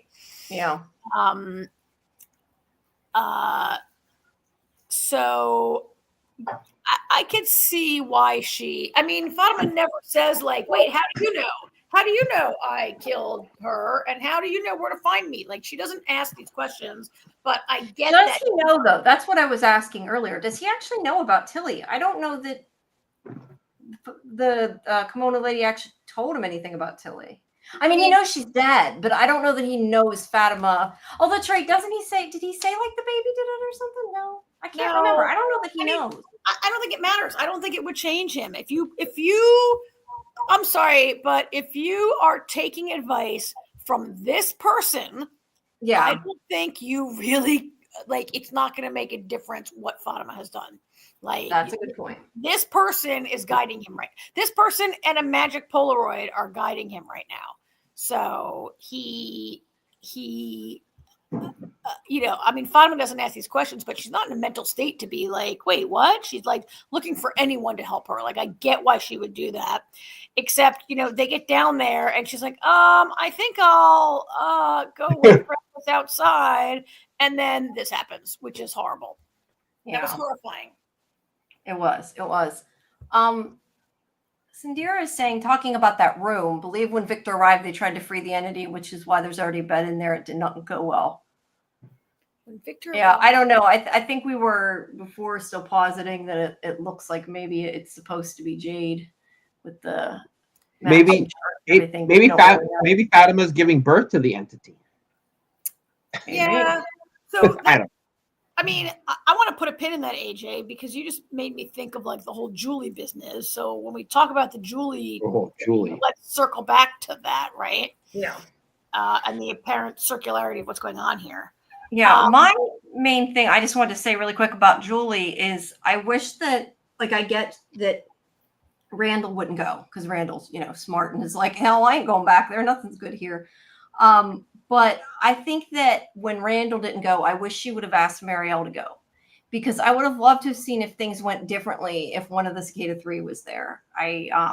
Are All right, so you want to talk about that? We're done talking about Elgin now. You want to talk about what happened? Well, you said something about Julie's. That's why I said that. I said I want to circle back when we. Oh, sorry. I thought you meant you wanted to move on to Julie. No, go ahead. Finish Fatima. That's fine. No, I think we might be done. I mean, poor Fatima now has been like she's been abducted and imprisoned, right?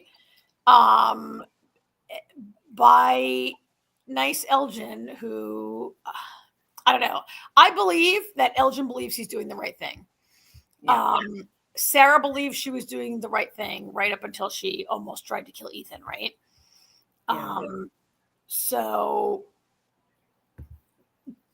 do you guys think so?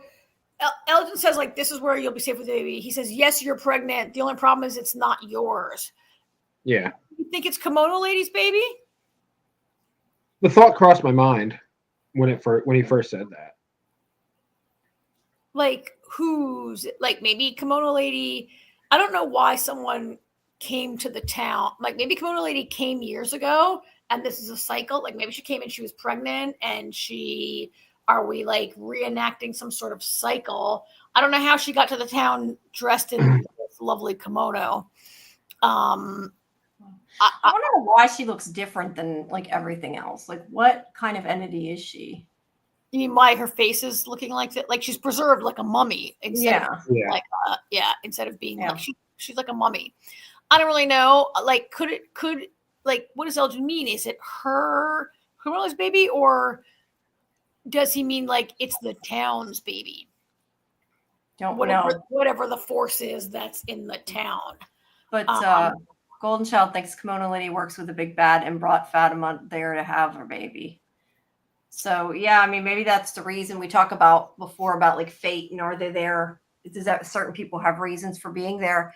Maybe that's why she's there, because she's meant to have the baby, whatever it is. And do you need her to like, did she have to get pregnant the regular human way to have, like, why isn't Julie pregnant? Why isn't Christy pregnant? Why Fatima, and why now? Like, Fatima, they've been there for years, right? Like Fatima has been there a long time. Yeah. Yeah. Just Misa has a point. Like, maybe it just means how they say they're not Jim's children anymore. Like, maybe just means it's not your baby anymore. Not that it's not like literally her baby, but more like, you have to give it up. Like, you have to give it up. That's interesting. Interesting. Yeah. Maybe like it's not your baby because the baby has a higher purpose and you are just like you're carrying this baby, but it has another reason. And you're going to have to, I like that. Just me. That's an interesting take on it. Yeah, I do. I was going to say, David says it's either Kimono Ladies or the entities. Yeah. The entity somehow impregnated Fatima.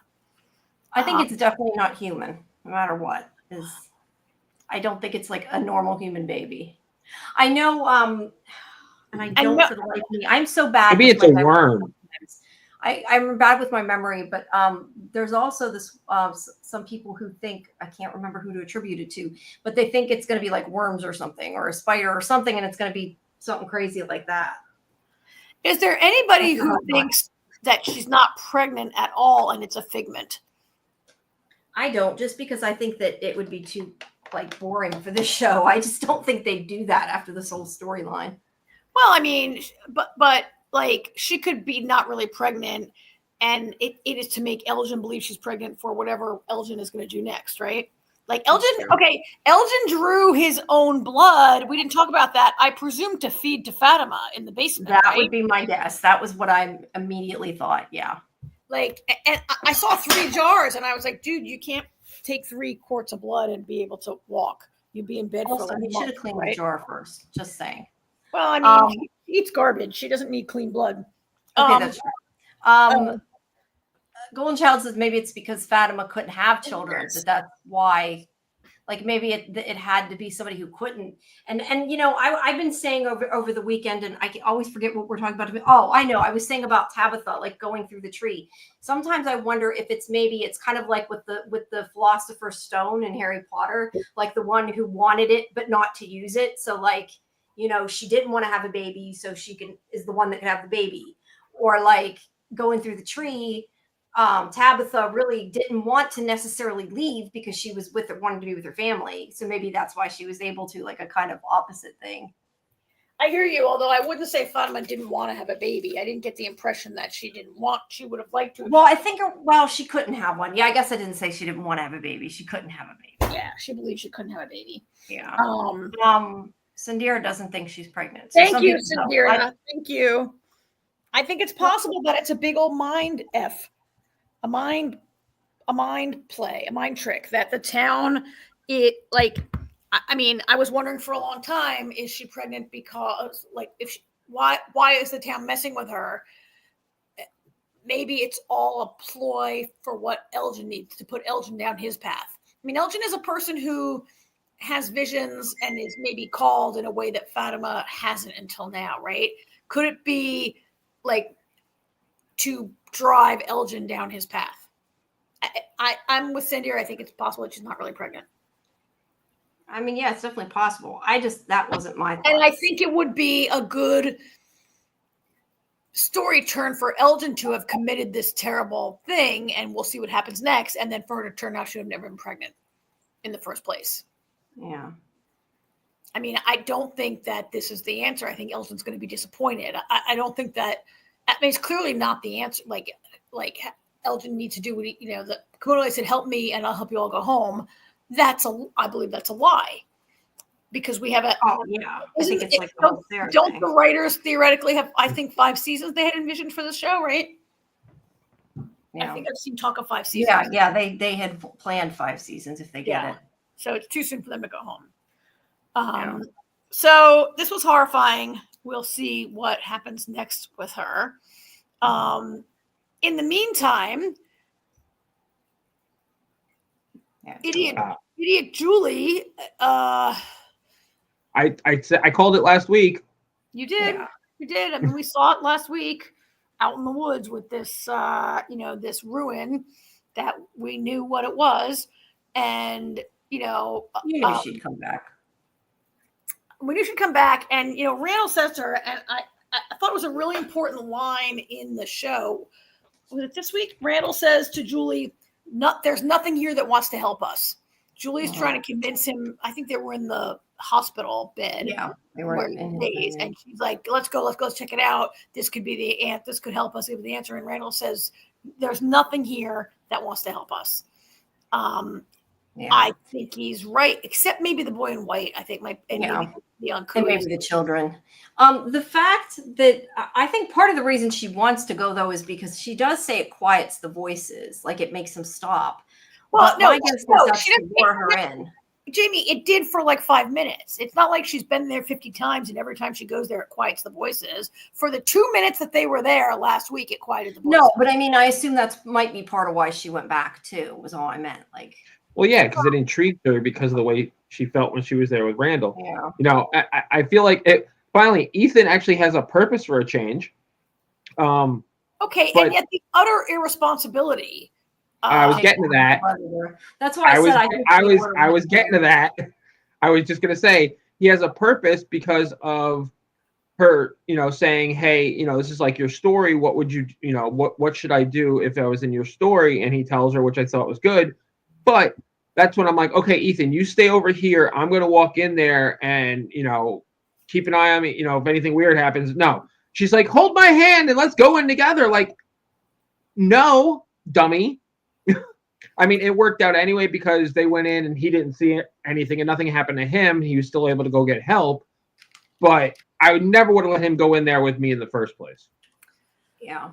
No, and on the one hand, I'm like, oh, Julie's supposed to be 17, and teenagers make bad decisions. On the other hand, she's lived in Frumville long enough to know and been really in charge of Ethan for years now since Thomas died, right? She's expressed that she had to basically take over when her parents lost their shit, in her words. And to take Ethan there just seems like a complete abdication of any common sense whatsoever, right? And then she's going to hold his hand as they walk through. And guess what happens? She's in the dungeon. No, let me ask you guys something, because there's one thing I wanted to talk about, because there were some different thoughts on this when we were discussing it on Sunday. I kind of was under the impression, not under the impression. Obviously, she doesn't really travel because we know that she stays with Ethan and she has a seizure, right? So this is somehow in her head, in a dream, astral projection, dream walking, something. But she's still having a seizure on the ground with Ethan. She didn't physically move. Her body didn't physically move. Do we agree with that? No. Okay. Well, okay, why? She threw Boyd the rope. No, well, that's she what I was physically did that. Yes, and I was going to say that is the one thing to me that makes no sense is that she could throw him the rope. But that being said, I see that Boyd, in my opinion, Boyd physically traveled to that place. That's why he needed the torch. That was what we saw him. He went through the tree. He went up the well. Okay. That's what I thought too. That is how I took it.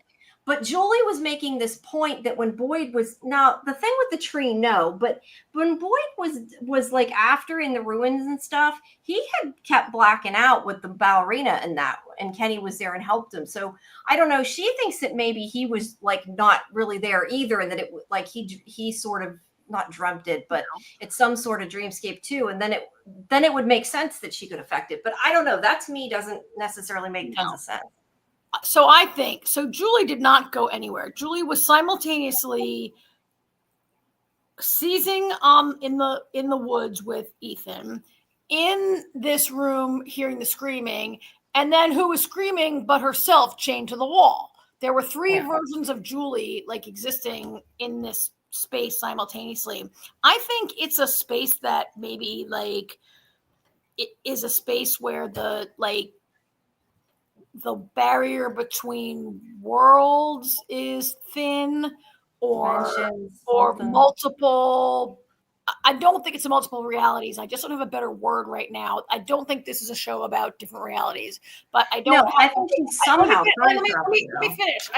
I'm just saying I don't have the right word in my mind right now to express what I mean by these multiple realities like touching and existing at the same time. I don't think it's an alternate reality, but I think this is some sort of magical space where you can, it reminds me, I was thinking today what it reminds me of, and I hate to do it again and bring up Lost, but the chapel on Lost where Christian says to Jack, everyone's in the room together, and Christian says, some of them died before you, some of them died after you. But they were all there at the same time looking like they always looked because it was this like not real kind of space, right?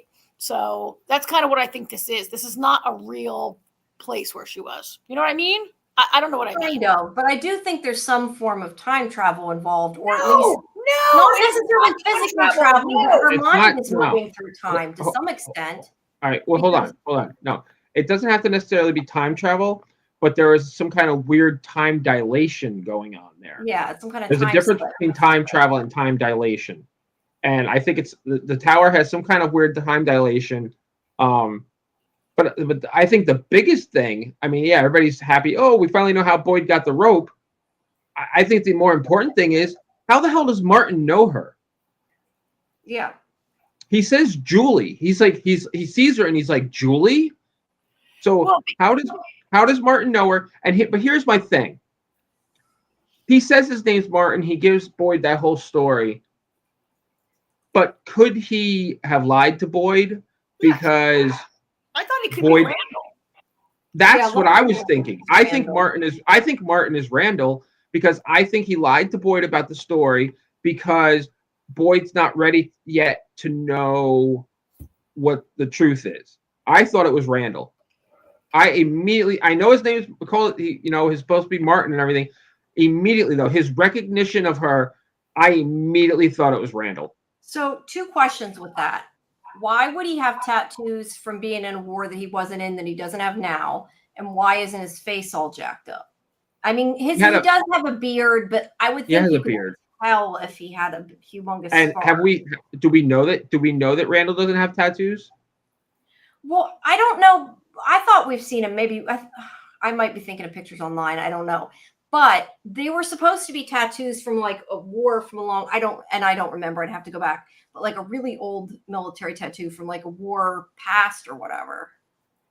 See, I don't know. I think that there's a time that whenever Martin is, I think is a different time. I think Boyd, where obviously where she threw the rope is a different time because it happened before. And then I think she went back to where her mother and Victor were in the caves. I'm not saying she exactly traveled, but she somehow slipped back into like other events and was able to see them. And can she, I think the biggest thing, my question was, can she actually change anything though? Because yeah, she threw the rope, but if we go by and we talk about Lost, obviously, and go by rules of Lost, like what happened, she could have always been meant to throw that rope. You know what I mean?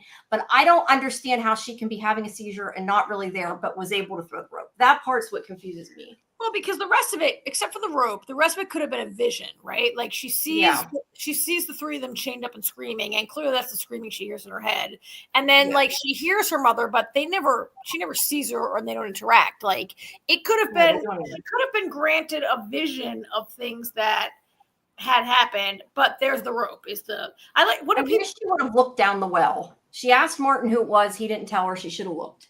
I thought she should have recognized Boyd's voice after all this time in town. Did she hear him though? I didn't. That was my question, but I wasn't sure if she actually heard him or she just heard Martin talking to him.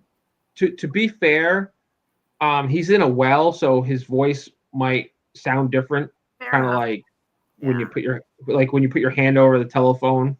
Yeah. Type of thing. I don't know the explanation behind it, but I think Julie was physically in two places at the same time. It's possible, but Miss Quinn's right. Well, three places.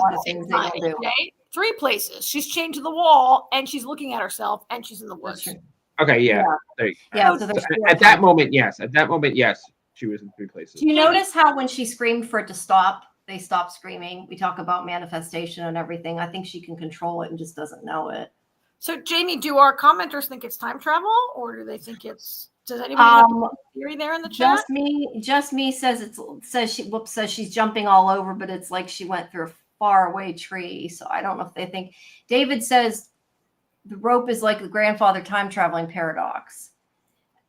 And then Sandira's saying maybe it's like Inception, where they had concepts they tried to dream inside of a dream. Oh yeah, that's possible. I mean, if it's some kind of dream state, things don't have to make sense.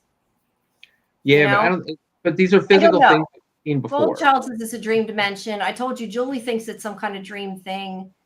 I don't know. I just thought whatever it was, that it was in Julie's head, but Boyd was physically there. That's how I took it. But the rope, I didn't understand. Yeah, that's why I think she's physically in multiple places at the same time. That's possible, and then it's actually both things, right? Miss Quinn said she had the vision, she wasn't physically there. Yeah, I feel like she didn't. And I saw headlines like different, people who recap it and review it. And I saw like one that said From has officially introduced time travel, and I was like, no, it has not. Even if Jamie, you think that she somehow was present in a her mind travel time. Like this is not time travel. This is not like you got in your TARDIS and you went back in time. No, it's not that kind of thing. Yeah. Now, so I also think Vera has a point. Yeah. Whoops, it's not going up.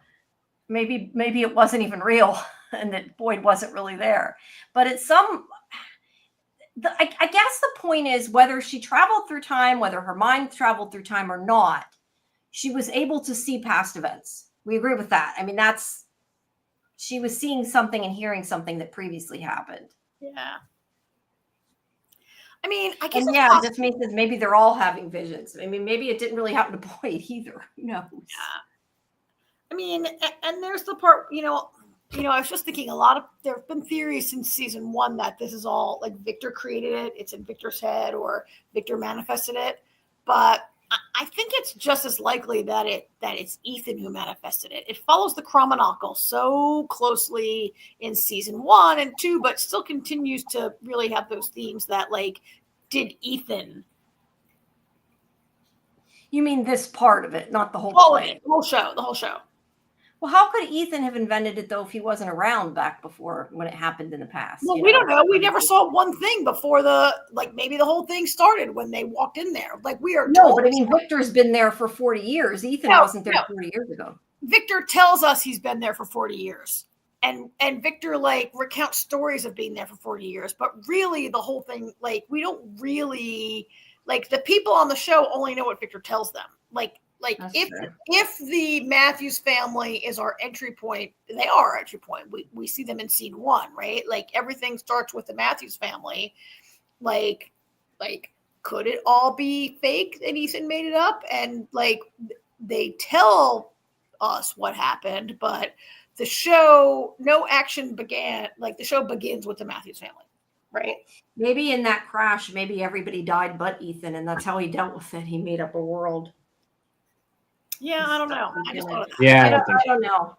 And it does seem that things are missing or odd or childlike in a lot of the different things with the town, the way it's put together. We know this. We've said it before. Same thing like how there's a hotel sign but no hotel. There's, a post office that's a, now a sheriff's station. Like there's it was a school but there's no school. Like things like that. Well, they made the post office into the sheriff's station. Yeah. Like it was the post office. They made it to a sheriff's station. I don't understand why people ask about that. Like they needed a place to be the sheriff's station. They moved it to the post office. I guess it just seems odd that there's like a post office, and just the fact of what existed in that town, I guess, to me is strange. Like there's a diner and a post office and a school, and that's it. Like I don't know. You should drive. I mean, there are many, many small towns in the world where you have to drive to the next town to go to the grocery store or to an electrician or to wherever, right? There are many towns that only have a post office and a diner. A lot of them don't have a motel, but maybe they do. There are many towns that have them, because the town exists like we don't know the space that it's in. It's not real, right? I just think that this obsession with the motel sign and no motel is like a total red herring, and that I think people are.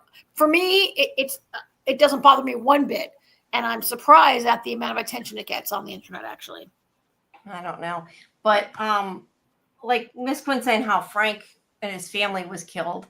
I mean, yes, I get what you're saying, that it could still be all part of it, but like I just think with the events that we've seen that are supposed to be from before Ethan, it makes me think that's not the case.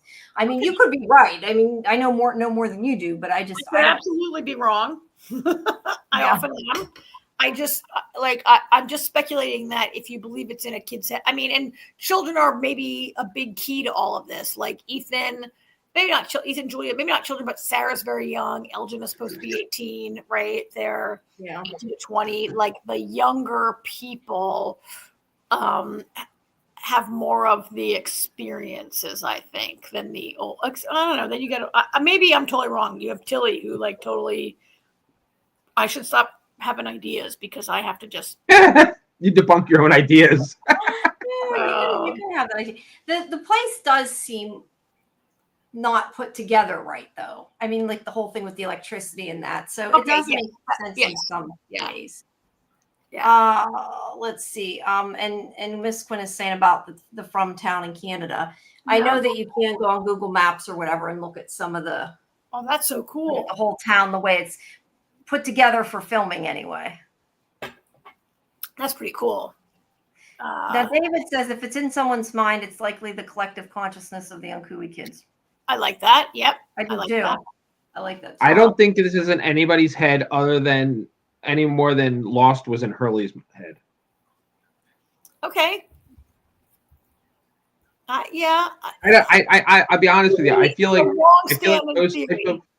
those. I mean, I don't know. I just in that type of story, I feel cheated when. Yeah, I wouldn't in the end be happy. I think if as much as before that was my theory, I feel like if it's not real, I wouldn't be happy either. Like the whole Dallas thing. Like Ethan's gonna sit up in bed and be like, "It was." Yeah, I don't want it to be all in somebody's head or all a dream or everybody's dead or everybody's in purgatory or something like that. Right. This is not our Lost podcast, but I really hope you're kidding, Sandera. All right, so let's before we get to the end of the show, let's talk about these people. who, boy, I mean, Jim is moving. Jim was very close to being on Jim's the a dick again. He was almost on the top of my kill list for a while there until Henry like brought him back for a minute there. And there weren't any really good press photos of the conversations that went on here, but Jim really was being a jerk. And Jade, I think Jade had some really good points, and Henry had good point. I don't know why they worked Jim up to be so insufferable this season. But well, actually, I think Henry explained it. Actually, I don't think it excuses the way Jim acts. But it's actually funny because when he walked over to Henry and he grabbed the chair and he sat down, I was really expecting him to like lean into Henry and be like, "Shut the fuck up and mind your own business." That's what I thought was going to happen. But he actually sat down and had a conversation, and but Henry says he's like, I get it. He's like, I'm probably the only person in town that gets it, and he's like, you're acting this way because you're scared. And not that it excuses Jim's behavior, but that's and he says, and because you're doing it for yourself. I think Jim has a lot of issues. I think Jim is also jealous because his wife keeps going to Jade instead of him, but he don't listen to her. That's the biggest problem. I mean, look, when Jim had a theory that involved building a tower on the top of Colony House for whatever remember that? Like, Jim was all about it and it had to be done. But when his wife has an idea, he's kind of, I mean, granted, the last time she had an idea, she dug a giant hole and the house collapsed, and, it didn't really go that well. And then she had this idea that, I mean, I get it. She went into a tree and she disappeared. He thought she was dead. It's terrifying. But she also, she's one of the few people whose ideas and theories have shown real progress. I don't know. It just feels very sort of like mansplaining and toxic. Not toxic, but it feels very like, you just had it. Like, he's really, really discounting her feelings and thoughts. And that's why Henry had the best advice. Shut up and listen to her. Because he knows you're going to regret it if you don't. I mean, he's gone through similar and he lost his wife, and at least Jim still has her. But I think that, I do think Jim in a way is selfish, and I do think he's scared, but I think it's also because he's insecure. But I did like the argument between him and Jade, and I feel like Jade, as much as he's often an asshole, I feel like he's also put up with a lot from Jim and not bitched back. So yeah, I think Jim deserved to be yelled at. Oh, absolutely. I had no problem with Jade. I love that scene. Going after him. Yeah, I think there's a point where Jim says, "I don't want you putting ideas in her head," and Jade goes, "What is she, 9?" Right? It's like, I didn't tell her to come here or to go there. But she's a grown person with autonomy who can have her own ideas and listen to Jade or not. He's not putting, to say, I want you putting ideas in her head. It's so, as a woman, it's so offensive to me that he speaks about his wife like that you're putting ideas in her head. And, do you think, AJ, you mentioned Jim's insecurity. Do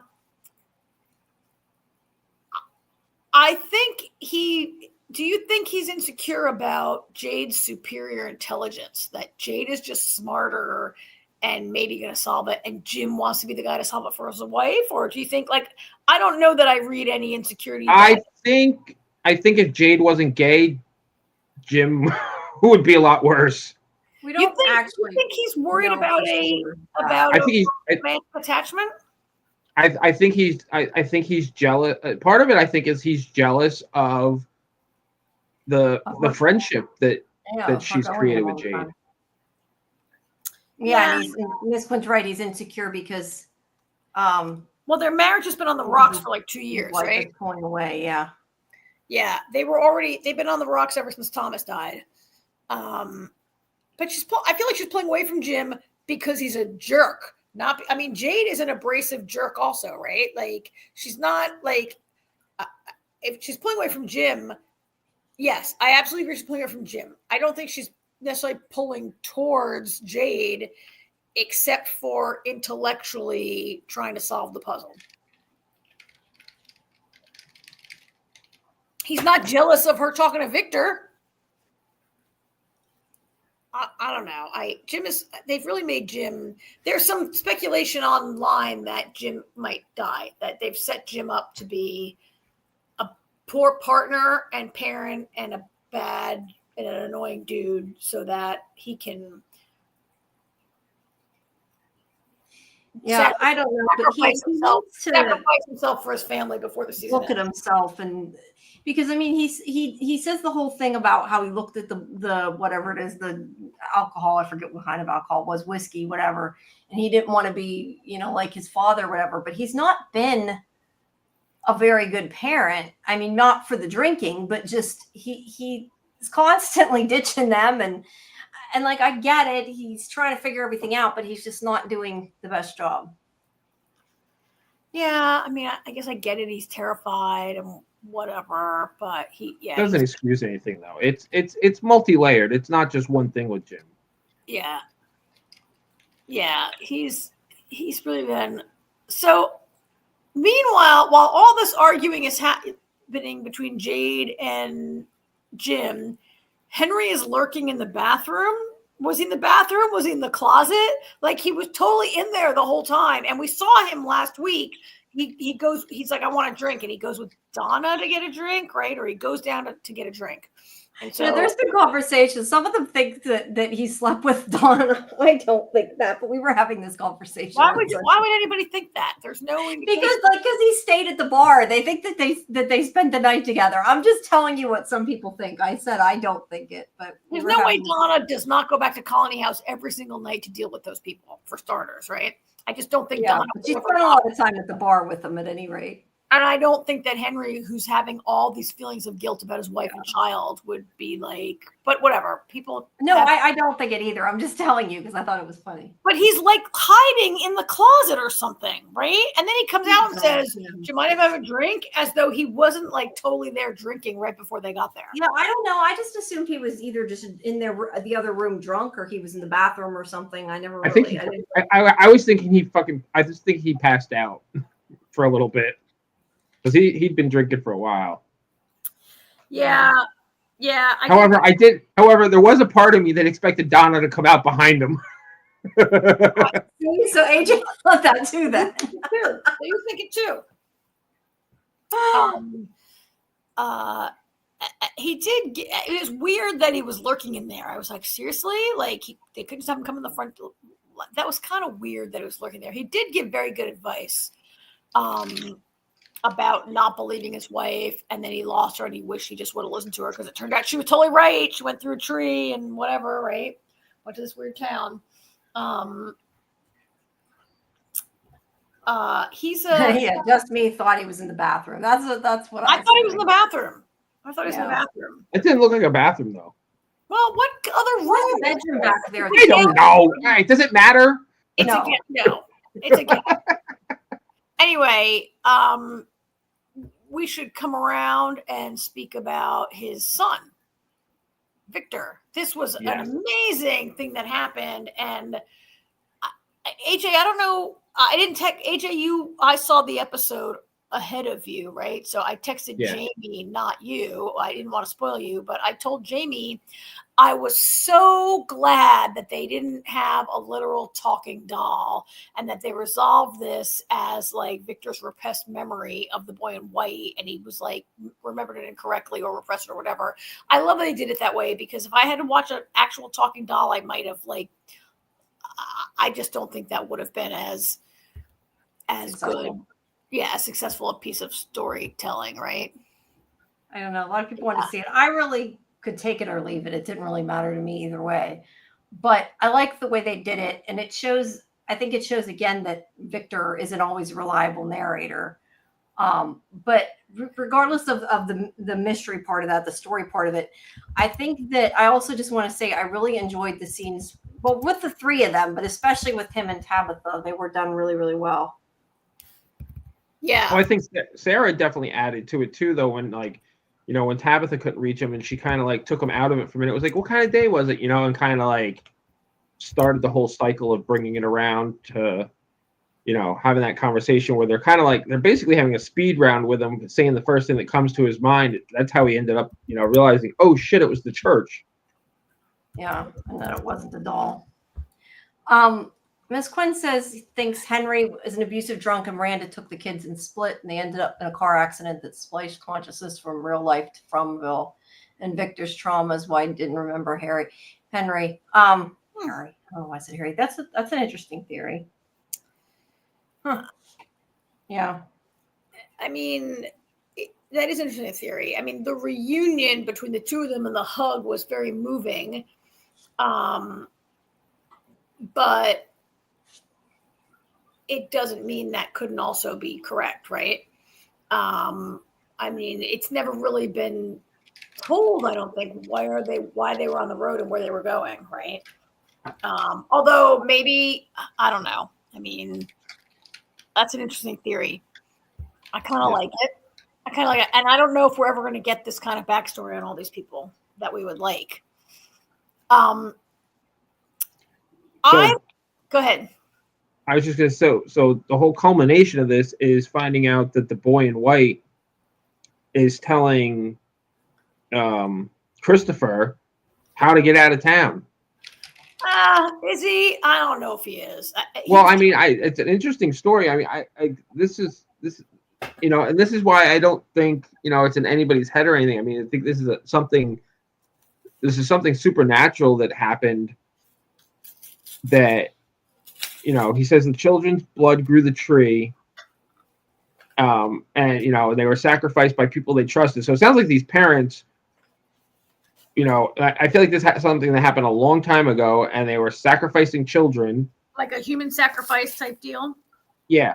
And, it got to the point where it was so bad where their blood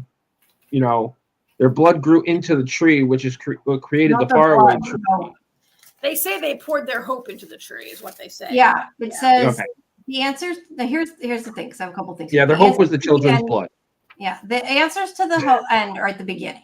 So I'm not sure if that could be taken to mean that everything that happened started with the children, or if it means literally at the beginning of the show, because the writers have previously said that all the answers are actually there at the beginning. So it could mean that. But then let's see, then they say that they were born in the dark and were murdered in the dark. So that's another thing that I think has meaning. I'm wondering if born in the dark more means like unaware rather than like literal dark. And it means that they were like made to be set, like they had children just to sacrifice them for something. Well, I thought it meant that it was reference to Fatima's baby being born in the root cellar. And like, previously Elgin said, Elgin said last week, is this really where it happens? And like, I was like, oh, is that the place where people had babies like 1,000 years ago in Fromville? No, that's really interesting though. I hadn't even thought about the root cellar like meaning literally in the dark in that sense. That's cool. I did not think of that. But it says, at any rate, it says that they were killed by the people who trusted them. Where'd it go? Hold on. It started with the children, what the others did to them, the people that they loved and trusted. They were born in the dark, they were murdered in the dark, but someone who loved them told them a story. The story gave them hope, and then the children laid on the stones. They poured their hope into the roots that made the symbol, and those roots became the tree. Yeah. So I don't know whether hope is literal. Like AJ said, it could mean blood. It could not literally mean hope. I thought maybe it more meant kind of like their innocence. But the one thing that is interesting that we did have a long discussion about is that they didn't tell us it was the faraway tree. Sarah says that and they never answer. Some people think maybe it's the tree that's in the middle of the road that takes everybody here. Oh, yeah. Which it could be. See, how I took it that when they're saying they need to save the children, they don't mean literally because they're already dead. They more mean like save, I don't even want to say their souls or their innocence, but like they need the world to maybe know what happened, and they made a tree so they could leave the town and maybe tell the truth about what happened, and like they could come out of the dark in that sense. Like if people found out what these horrible people did, and like they don't want to, and that's why they're supposed to leave. I don't know. That was my theory. I think part of the what happened with Miranda, the reason she died, I think, is because for whatever reason the boy in white told Christopher he had to go, and Christopher was like, "This is all bullshit. It's all lies." And then Victor telling his mother about it, and that her hearing that Christopher wouldn't go, she's like, "Well, I'll go then." And since she wasn't the one that was supposed to go, that's why she died. Like I think if Christopher had gone, I think he would have been like Tabitha, and I think he would have gotten out. Now would he gotten pulled back in like Tabitha did? I don't know. I don't know. Here's some different theories. David thinks the children want revenge, and the boy in white's their leader. That's a possibility. Let's see. Golden Child says that when they poured their hopes in the root, they became the tree in the road. Okay, he's saying about the tree. Yeah, the tree in the road.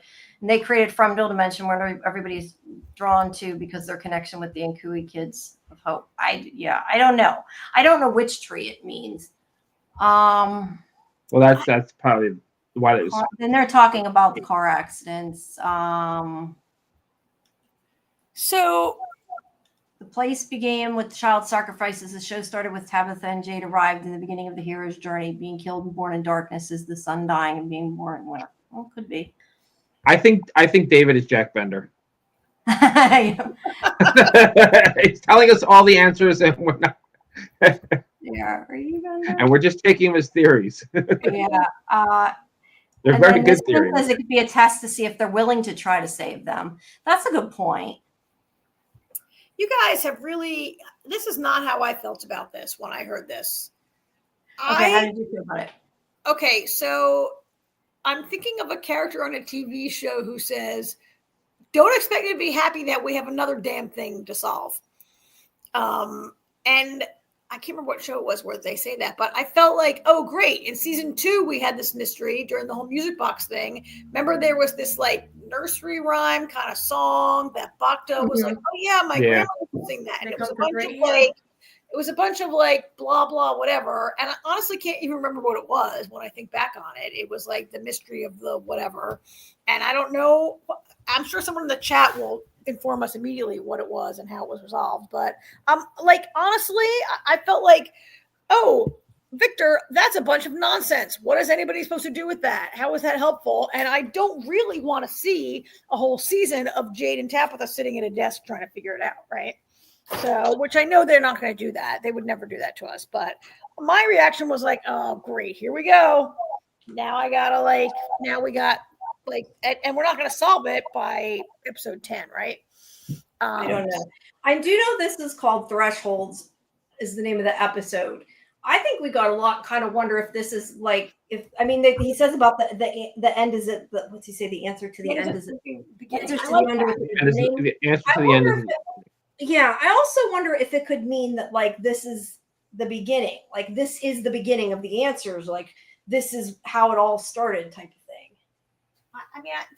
I don't know. I get.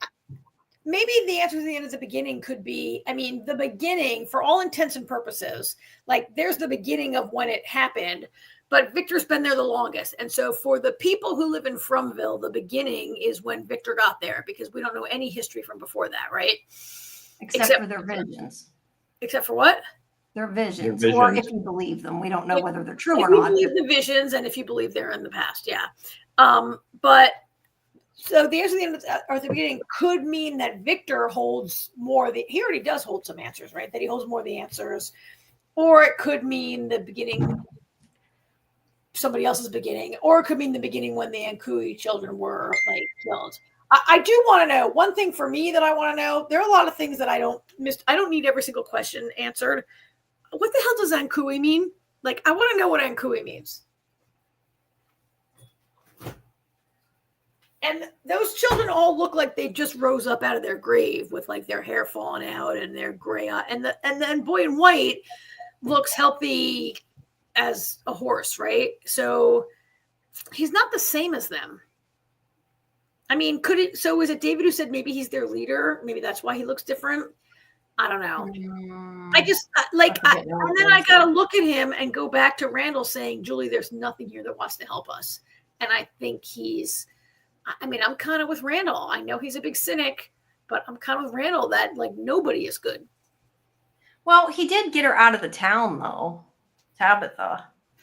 Well, but we don't, I mean, she came right back. If you think he really did. And you're right, she came back. So did she only get sent out simply to pull those people in? Don't know. Don't know. It was kind of a huge deal. I mean, this was kind of maybe my favorite part, that we got the whole Jasper thing resolved, and then I don't have to. I really mostly I'm glad I don't have to look at this creepy doll that haunts me. This doll scares the crap out of me, and I'm glad that I don't have to see. Maybe I don't have to look at him anymore after this. He just looks evil, right? And so this was kind of a huge revelation. Also, like I just loved we talk so much about an unreliable narrator, and we always knew that Victor was unreliable, and now we have this demonstration of Victor's like suppression of what he really saw, which I get it. Like if you saw like this weirdo little talking boy and you're a little kid, maybe it's more believable that a doll was talking, and maybe that's how his brain processed it. I get it. Yeah. But I just love how it sets up everything that Victor understands. And I really, really loved, you guys, the way Tabitha interacts with Victor and the way she was like talking him down when it was like, look, she's a mom and she talked kids down before. I don't want to compare Victor to like a really small child, but like when he starts to melt down, she's seen a child melt down, right? And I love that. And then I love when Sarah just instinctively stepped in when Tabitha's getting nowhere, and Sarah's like, "Oh, what was it like that day? Was it a nice day?" And she instantly like just knows how to get Victor down memory lane. And to me, this was my favorite part of the episode. Really, more for that whole interaction than for the result that came out of it. And I just killed the conversation, so I guess it wasn't that great. No, sorry. I was reading what was in the chat. Yes, I was saying earlier, I really think that whole scene between the three of them was really well acted. Yeah. Especially by Scott. Yeah. But yeah, I mean, it definitely makes sense that he thought maybe it was the doll, and that I agree with what you're saying. Like to him, that could have been the way he the way he understood it. Well, I mean, he was like to begin with. Like he says, he drew stuff down to remember so that he didn't have to. And right, since this was so painful, he didn't. And since he didn't draw that day, that's why his memory was fractured. Yeah. Well, yes, and also like this is maybe the most painful memory of it all, because we see how he blames himself for his mother's disappearance. Like Christopher wouldn't go, so he told his mother. And that's his why he didn't want to remember it. Never seen again. Yeah. You're right, Jamie. That's why he suppressed that. Yeah, because he's really sad. It is really sad, and I'd love to see this be a breakthrough for Victor and allow him to be a little more. But he can't be less like he's stunted permanently, right? Like it's not just this memory, it's the years of being years I think it was that he lived alone as a child, right, with only the monsters at his I mean, I really okay, I can't bring up a new question. I was going to be like, why didn't the monsters eat him? We've been around this, and we can't answer that. And we could do a whole 2-hour show on why the monsters didn't kill Victor when he was alone. Yeah. In the pre. Well, it's like I said a couple weeks. I mean, it's obviously still a theory, but I feel like there are certain characters that are not allowed to be killed. I agree with you. Boyd is one of them. Victor's one of them. Yep. I mean, Boyd definitely is one. Apparently Randall too, because there's no reason they couldn't have killed Randall. Yeah, Randall. Yeah, there are people. I still wonder if maybe though, like they didn't kill him, but they did something. Like maybe he made a deal with them or something. For all we know, like he talked about to Randall like he thought somebody was a spy, and we thought he was full of shit. But like maybe he became one. I don't know. I don't think skeptical as that No. guy. I don't think he's a spy, but I just wonder that maybe there's more to it that we don't know. As abrasive and jerky as he is, I've really come around that he's a fundamentally like decent person with a code of sorts, right? And that he wouldn't maybe do that. Okay, maybe he would have, but I think the cicada coma has fundamentally changed him. Yeah, I do think it's changed him too. And I think he can't be killed. I don't think the person who made a deal with the monsters. Randall, the Matthews, Jade, Boyd, and his family, but everybody else. That's a lot of people, though. That's the only thing I'm thinking. That's a lot of people. It's only like 8 people, right? Randall, can you put that back up real quick so I can look at it again? Randall, the Matthews, Jade, and Boyd. Yeah, I guess it's not that many. Randall, Jade, and Boyd, 3 plus the 4 family, 7 people. Yeah, although Boyd and his family really only meant Abby and Ellis. Plus Ellis. I don't think that includes Fatima. Yeah, I think Boyd. I think Jade. I don't think it's all the Matthews. I don't think Jim is part of that equation. I think Tabitha. And I don't think they'll kill Ethan just because I don't think they'll kill the little kid. Well, it's Tabitha and her progeny, right? It's Tabitha and her children. I agree, it's not Jim. I think Jim could be killed. I think Jim is not. And maybe Sarah. I think maybe Sarah can't be touched. Maybe. Wanted, so. Elgin. Here's another question, okay? Because we got into this discussion. They had at the beginning of the show, people had questioned how after Sarah got Kenny's father and the other ones that were down in the basement killed, she left and it seemed like it was nighttime. How did she leave? I think that she was allowed to leave because she did what they wanted, so they didn't kill her. That's my opinion. Back in season 1? Back in season 1, yeah, towards the beginning. Yeah. Because we were questioning, did Elgin actually put a talisman in that root cellar? Or is she protected because they told him to do that? I mean, I think if you're carrying a monster baby, the monsters aren't going to kill you. I think she doesn't need a talisman because she has a monster baby inside her. I thought you thought she wasn't pregnant. Well, okay. Let me rephrase that. She's not. She doesn't. The monsters have plans for her. Yeah, the monsters have plans for her, and they're not going to kill her right now. Well, we don't know that it's monsters that have plans for her. Something has plans for her. I think she's fine, but also I think like this idea that just because we didn't see it happen doesn't mean it didn't. Like it could have. Like he could have done it. Like plenty of stuff happens that we don't see on this show. Like he's had an entire conversation with Kimono Lady off stage, right? Yeah, off screen. And it, like more so this season than ever, there's stuff happening that we don't see. Yeah. And just me saying maybe he took the talisman from the shed. I didn't think of that. I mean, he definitely could have. We were kind of questioning when we were talking, did he have the talisman? Maybe that room is protected. Maybe the secret room and the whole root cellar. The root cellar. A lot of things have happened down in that root cellar. I mean, that the root cellar is where Victor hid before there were talismans. And we've seen visions of 2 dead. Of course, they were dead. So Beard Guy was dead and Boulder Guy was dead, right? So we have seen dead people down there. Or no, we have seen visions of dead people that might or might not be real. And the body that's down there, that's real. Was it down there? The skeleton was in the root cellar. Yeah, it was in that room. Yeah. Well, it was down there. Was it down there when he brought? Did Fatima see it? Was it down there? No, I'm assuming he cleaned that up first. Oh, okay. I thought it was a vision. I assumed that was a vision.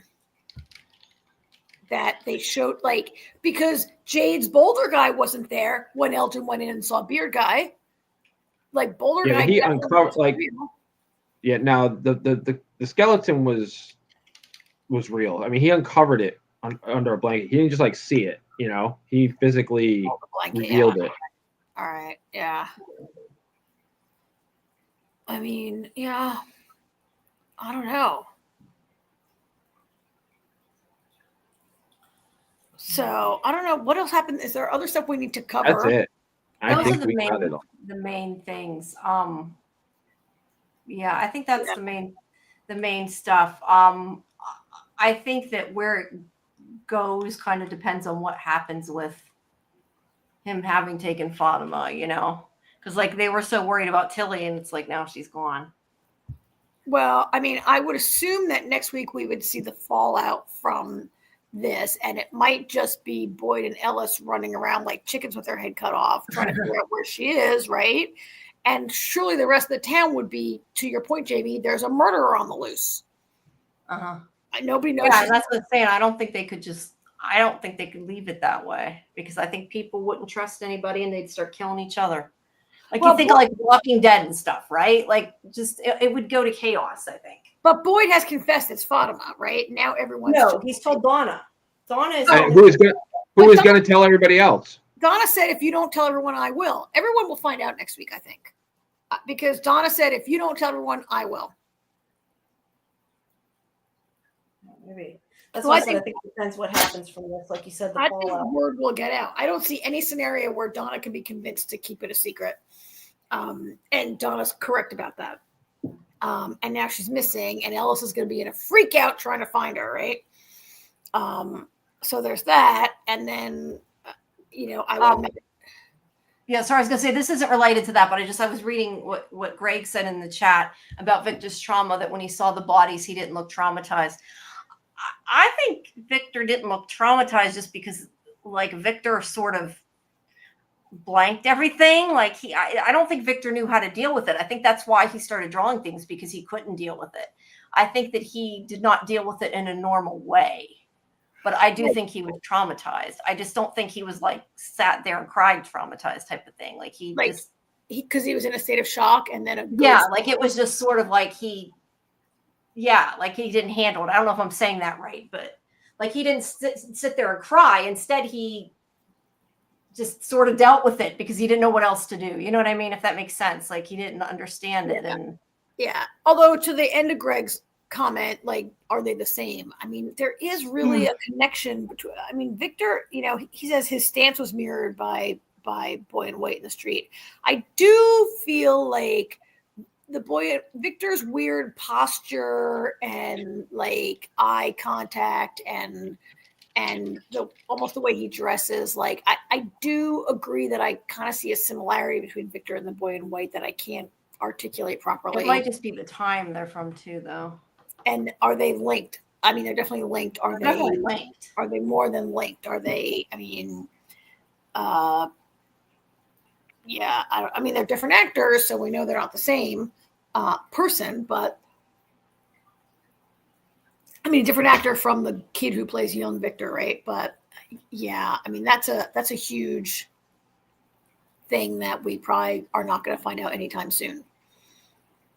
Who that boy is and what he represents. Oh, this is a good point. I think we had said this like weeks ago, had said something about that and then never went back to it. So maybe Henry isn't Victor's actual father because he could maybe not remember it. That's a possibility. I guess. I mean, I feel though like if that was the case, they probably would have went more into it before. Like, I feel like they've moved on too much from it. Maybe I'm wrong, but I guess. I mean, when I think back, if I remember what my dad looked like when I was 8 and I didn't have pictures to look back at, and now I'm Victor's age, and I mean, I think it's possible though, Ms. Quinn, that is it possible that the person that she, I think the person that Tabitha brought back is Miranda's husband and the person who was raising Henry. Like, are you saying that, is Ms. Quinn saying that Henry isn't Victor's biological father? I think she's saying that he's not really his father, like they're pretending he's his father. Oh, that he's like a monster or a That's what I'm guessing she means. I mean, we're both trying to interpret what a text means. But I mean, it's possible that the town brought somebody, because we also, like, we don't know for sure the town doesn't have reach outside the town. Like, I don't know. It could be not really his father. I think, like I said, I think at this point, because they haven't brought it back around, I think it's probably his father, but I don't know. Yeah, and I mean, it depending upon who you think is on a quest. If this is about a hero's journey and a quest, depending on which character you think is on the quest, if it's Victor, like was like, why was his father brought to him as a gift or as an obstacle, right? I don't know. Yeah, I don't know. She says that maybe a manifestation, not But literally not him. really. Yeah, I that mean, could make sense too.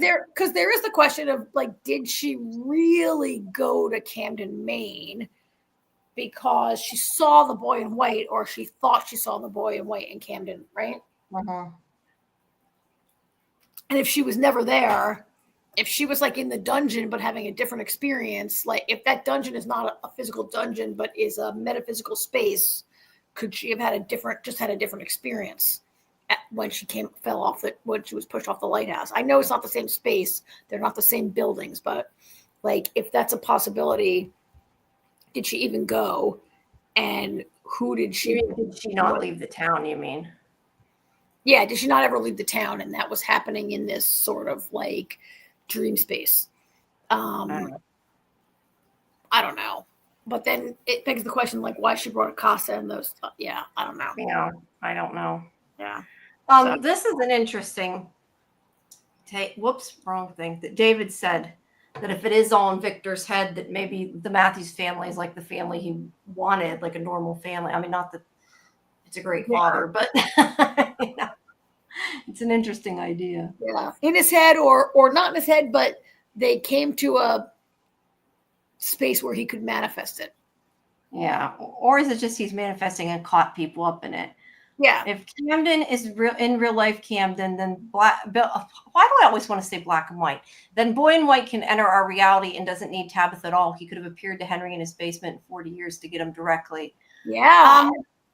That's a good point. I mean, I definitely don't think the Boy in White was like really literally in Camden. I think he's appearing to her, but that is a good point. If he really wanted him there, why couldn't he just bring Henry? Unless it's the fact he needed him to physically come there, and you know, Henry isn't going to follow an apparition of a little boy. Well, we don't know what the rules are to bring people, so. Yeah, like they don't. Nobody has blooped there. They all believe they hit this tree, and right, like it's not a. I mean, the Boy in White would still have to engineer some plausible thing for Henry to believe. Maybe that's about the human brain needing to have not being able to bloop because you would lose your shit. Yeah, maybe they have to physically cross the barrier of the tree too. I mean, maybe there's things like that. Yeah, I don't know.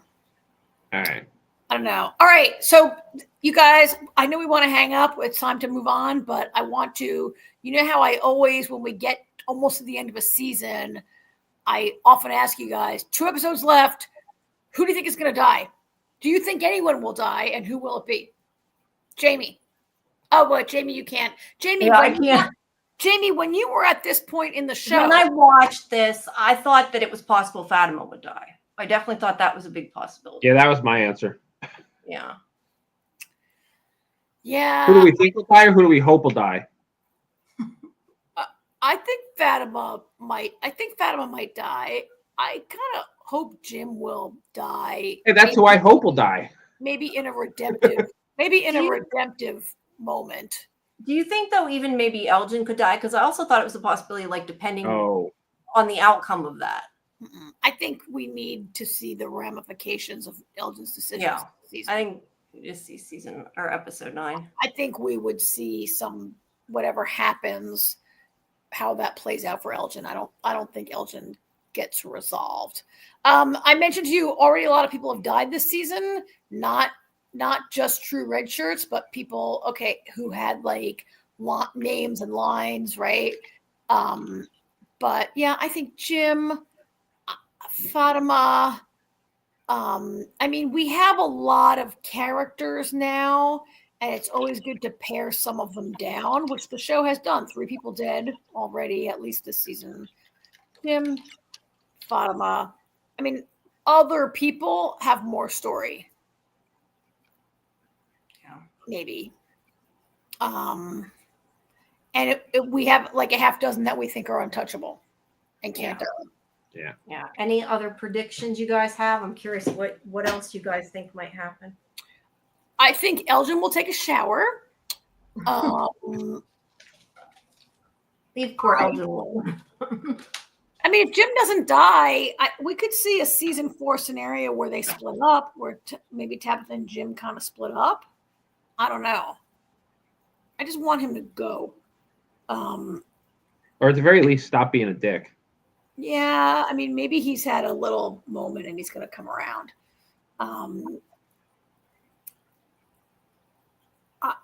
And I can't even begin to. So they did such a good job with the cliffhangers in the past that I can't imagine what kind of cliffhanger they'll leave us on. I just can't imagine what they're going to give us. Like, we all were so shocked when Tabitha got pushed out of that tower, right? Well, whatever it is, all our guests have all said the same thing. So they all say it's pretty good, right? They're all like, "Holy cow!"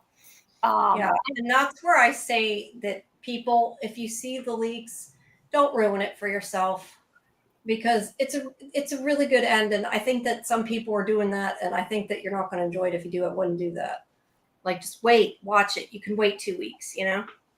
I'm not clicking on anything with the word "from" in it for the next 2 weeks. I don't even click on my chat with my 2 friends when I see the word "from" in it. That's true. That's true. We have to be very careful, just with each other. So, all right. Well, this was a great chat.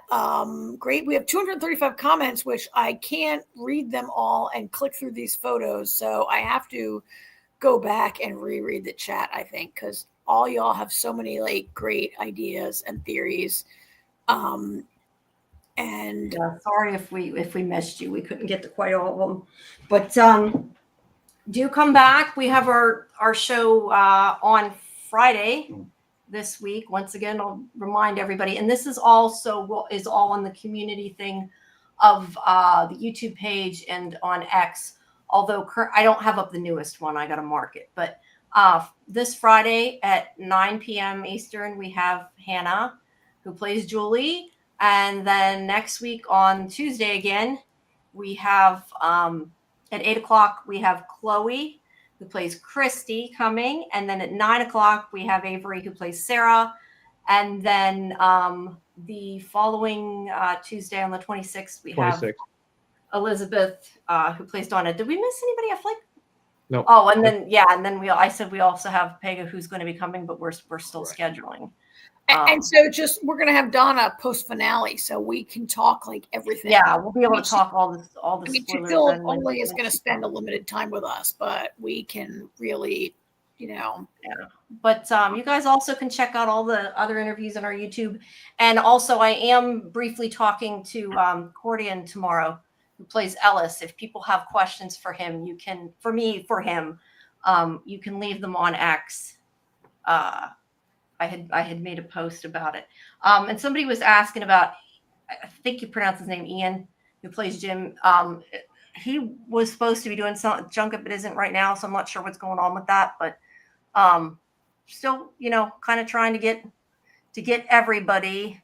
And to answer your question, Miss Quinn, if you go to scifivision.com, I've been doing this for a long time, not just from,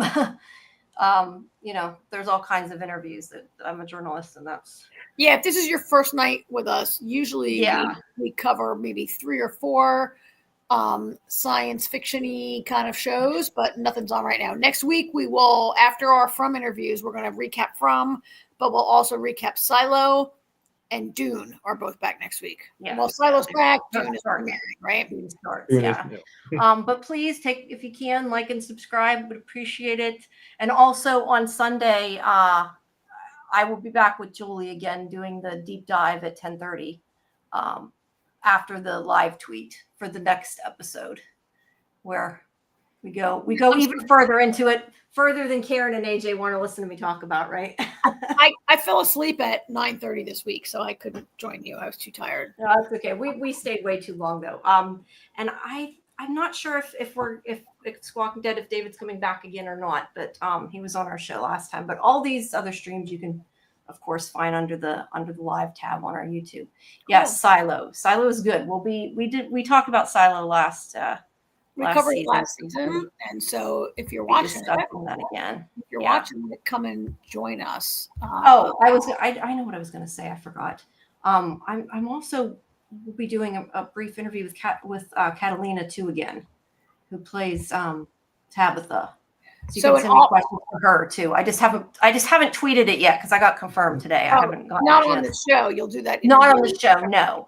Cordian and her so far are not coming on the show. Those are just regular interviews, but those are coming. And Okay. trying to think, what else is there? What else is coming out? I know. I was gonna say I have Cruel Intentions tomorrow. I'm looking forward to seeing that. I haven't gotten a chance yet. I got to go watch all the screeners. There's a new series for it. No, we've got. Do you all think Holston's really dead? No, Miss Quinn, I don't. But we're gonna. I guess we'll find talk out. about that next week. Recap it next week. We'll recap Silo, Dune. We're not recapping before, but Jamie and I are watching it. Yeah. Although I'm convinced that's reincarnation. Wait, what I was going to say isn't and I know we're not necessarily going to talk about it, but I think Cross is. Alex Cross comes out next week also, yeah. Yeah, Cross comes out on the 14th. Yeah. And also, I don't know if anybody cares, but I'm waiting to see Wizarding Baking Championship. Dude, that's my other show I want to see. Not that we're going to talk about it, but. Yep. All right. Thank you, everybody. Thanks everybody for coming. Hopefully we'll see you again Tuesday or Sunday, whichever, or Friday with our next From interview. Yeah, Friday with Hannah, and like I said, updates on X, links on the screen. Everything's on Sci-Fi Vision. Yeah. All right. Thanks, y'all. All right, guys. Thanks for coming, and thanks, guys, for talking. It was great. Bye. Good night, everyone. Thank you again, Miranda, for the donations both nights. Appreciate it. Oh, and thanks to NDB Media for hosting us here on StreamYard. We appreciate that. Yes, we definitely do. Bye. All right. Good night, guys.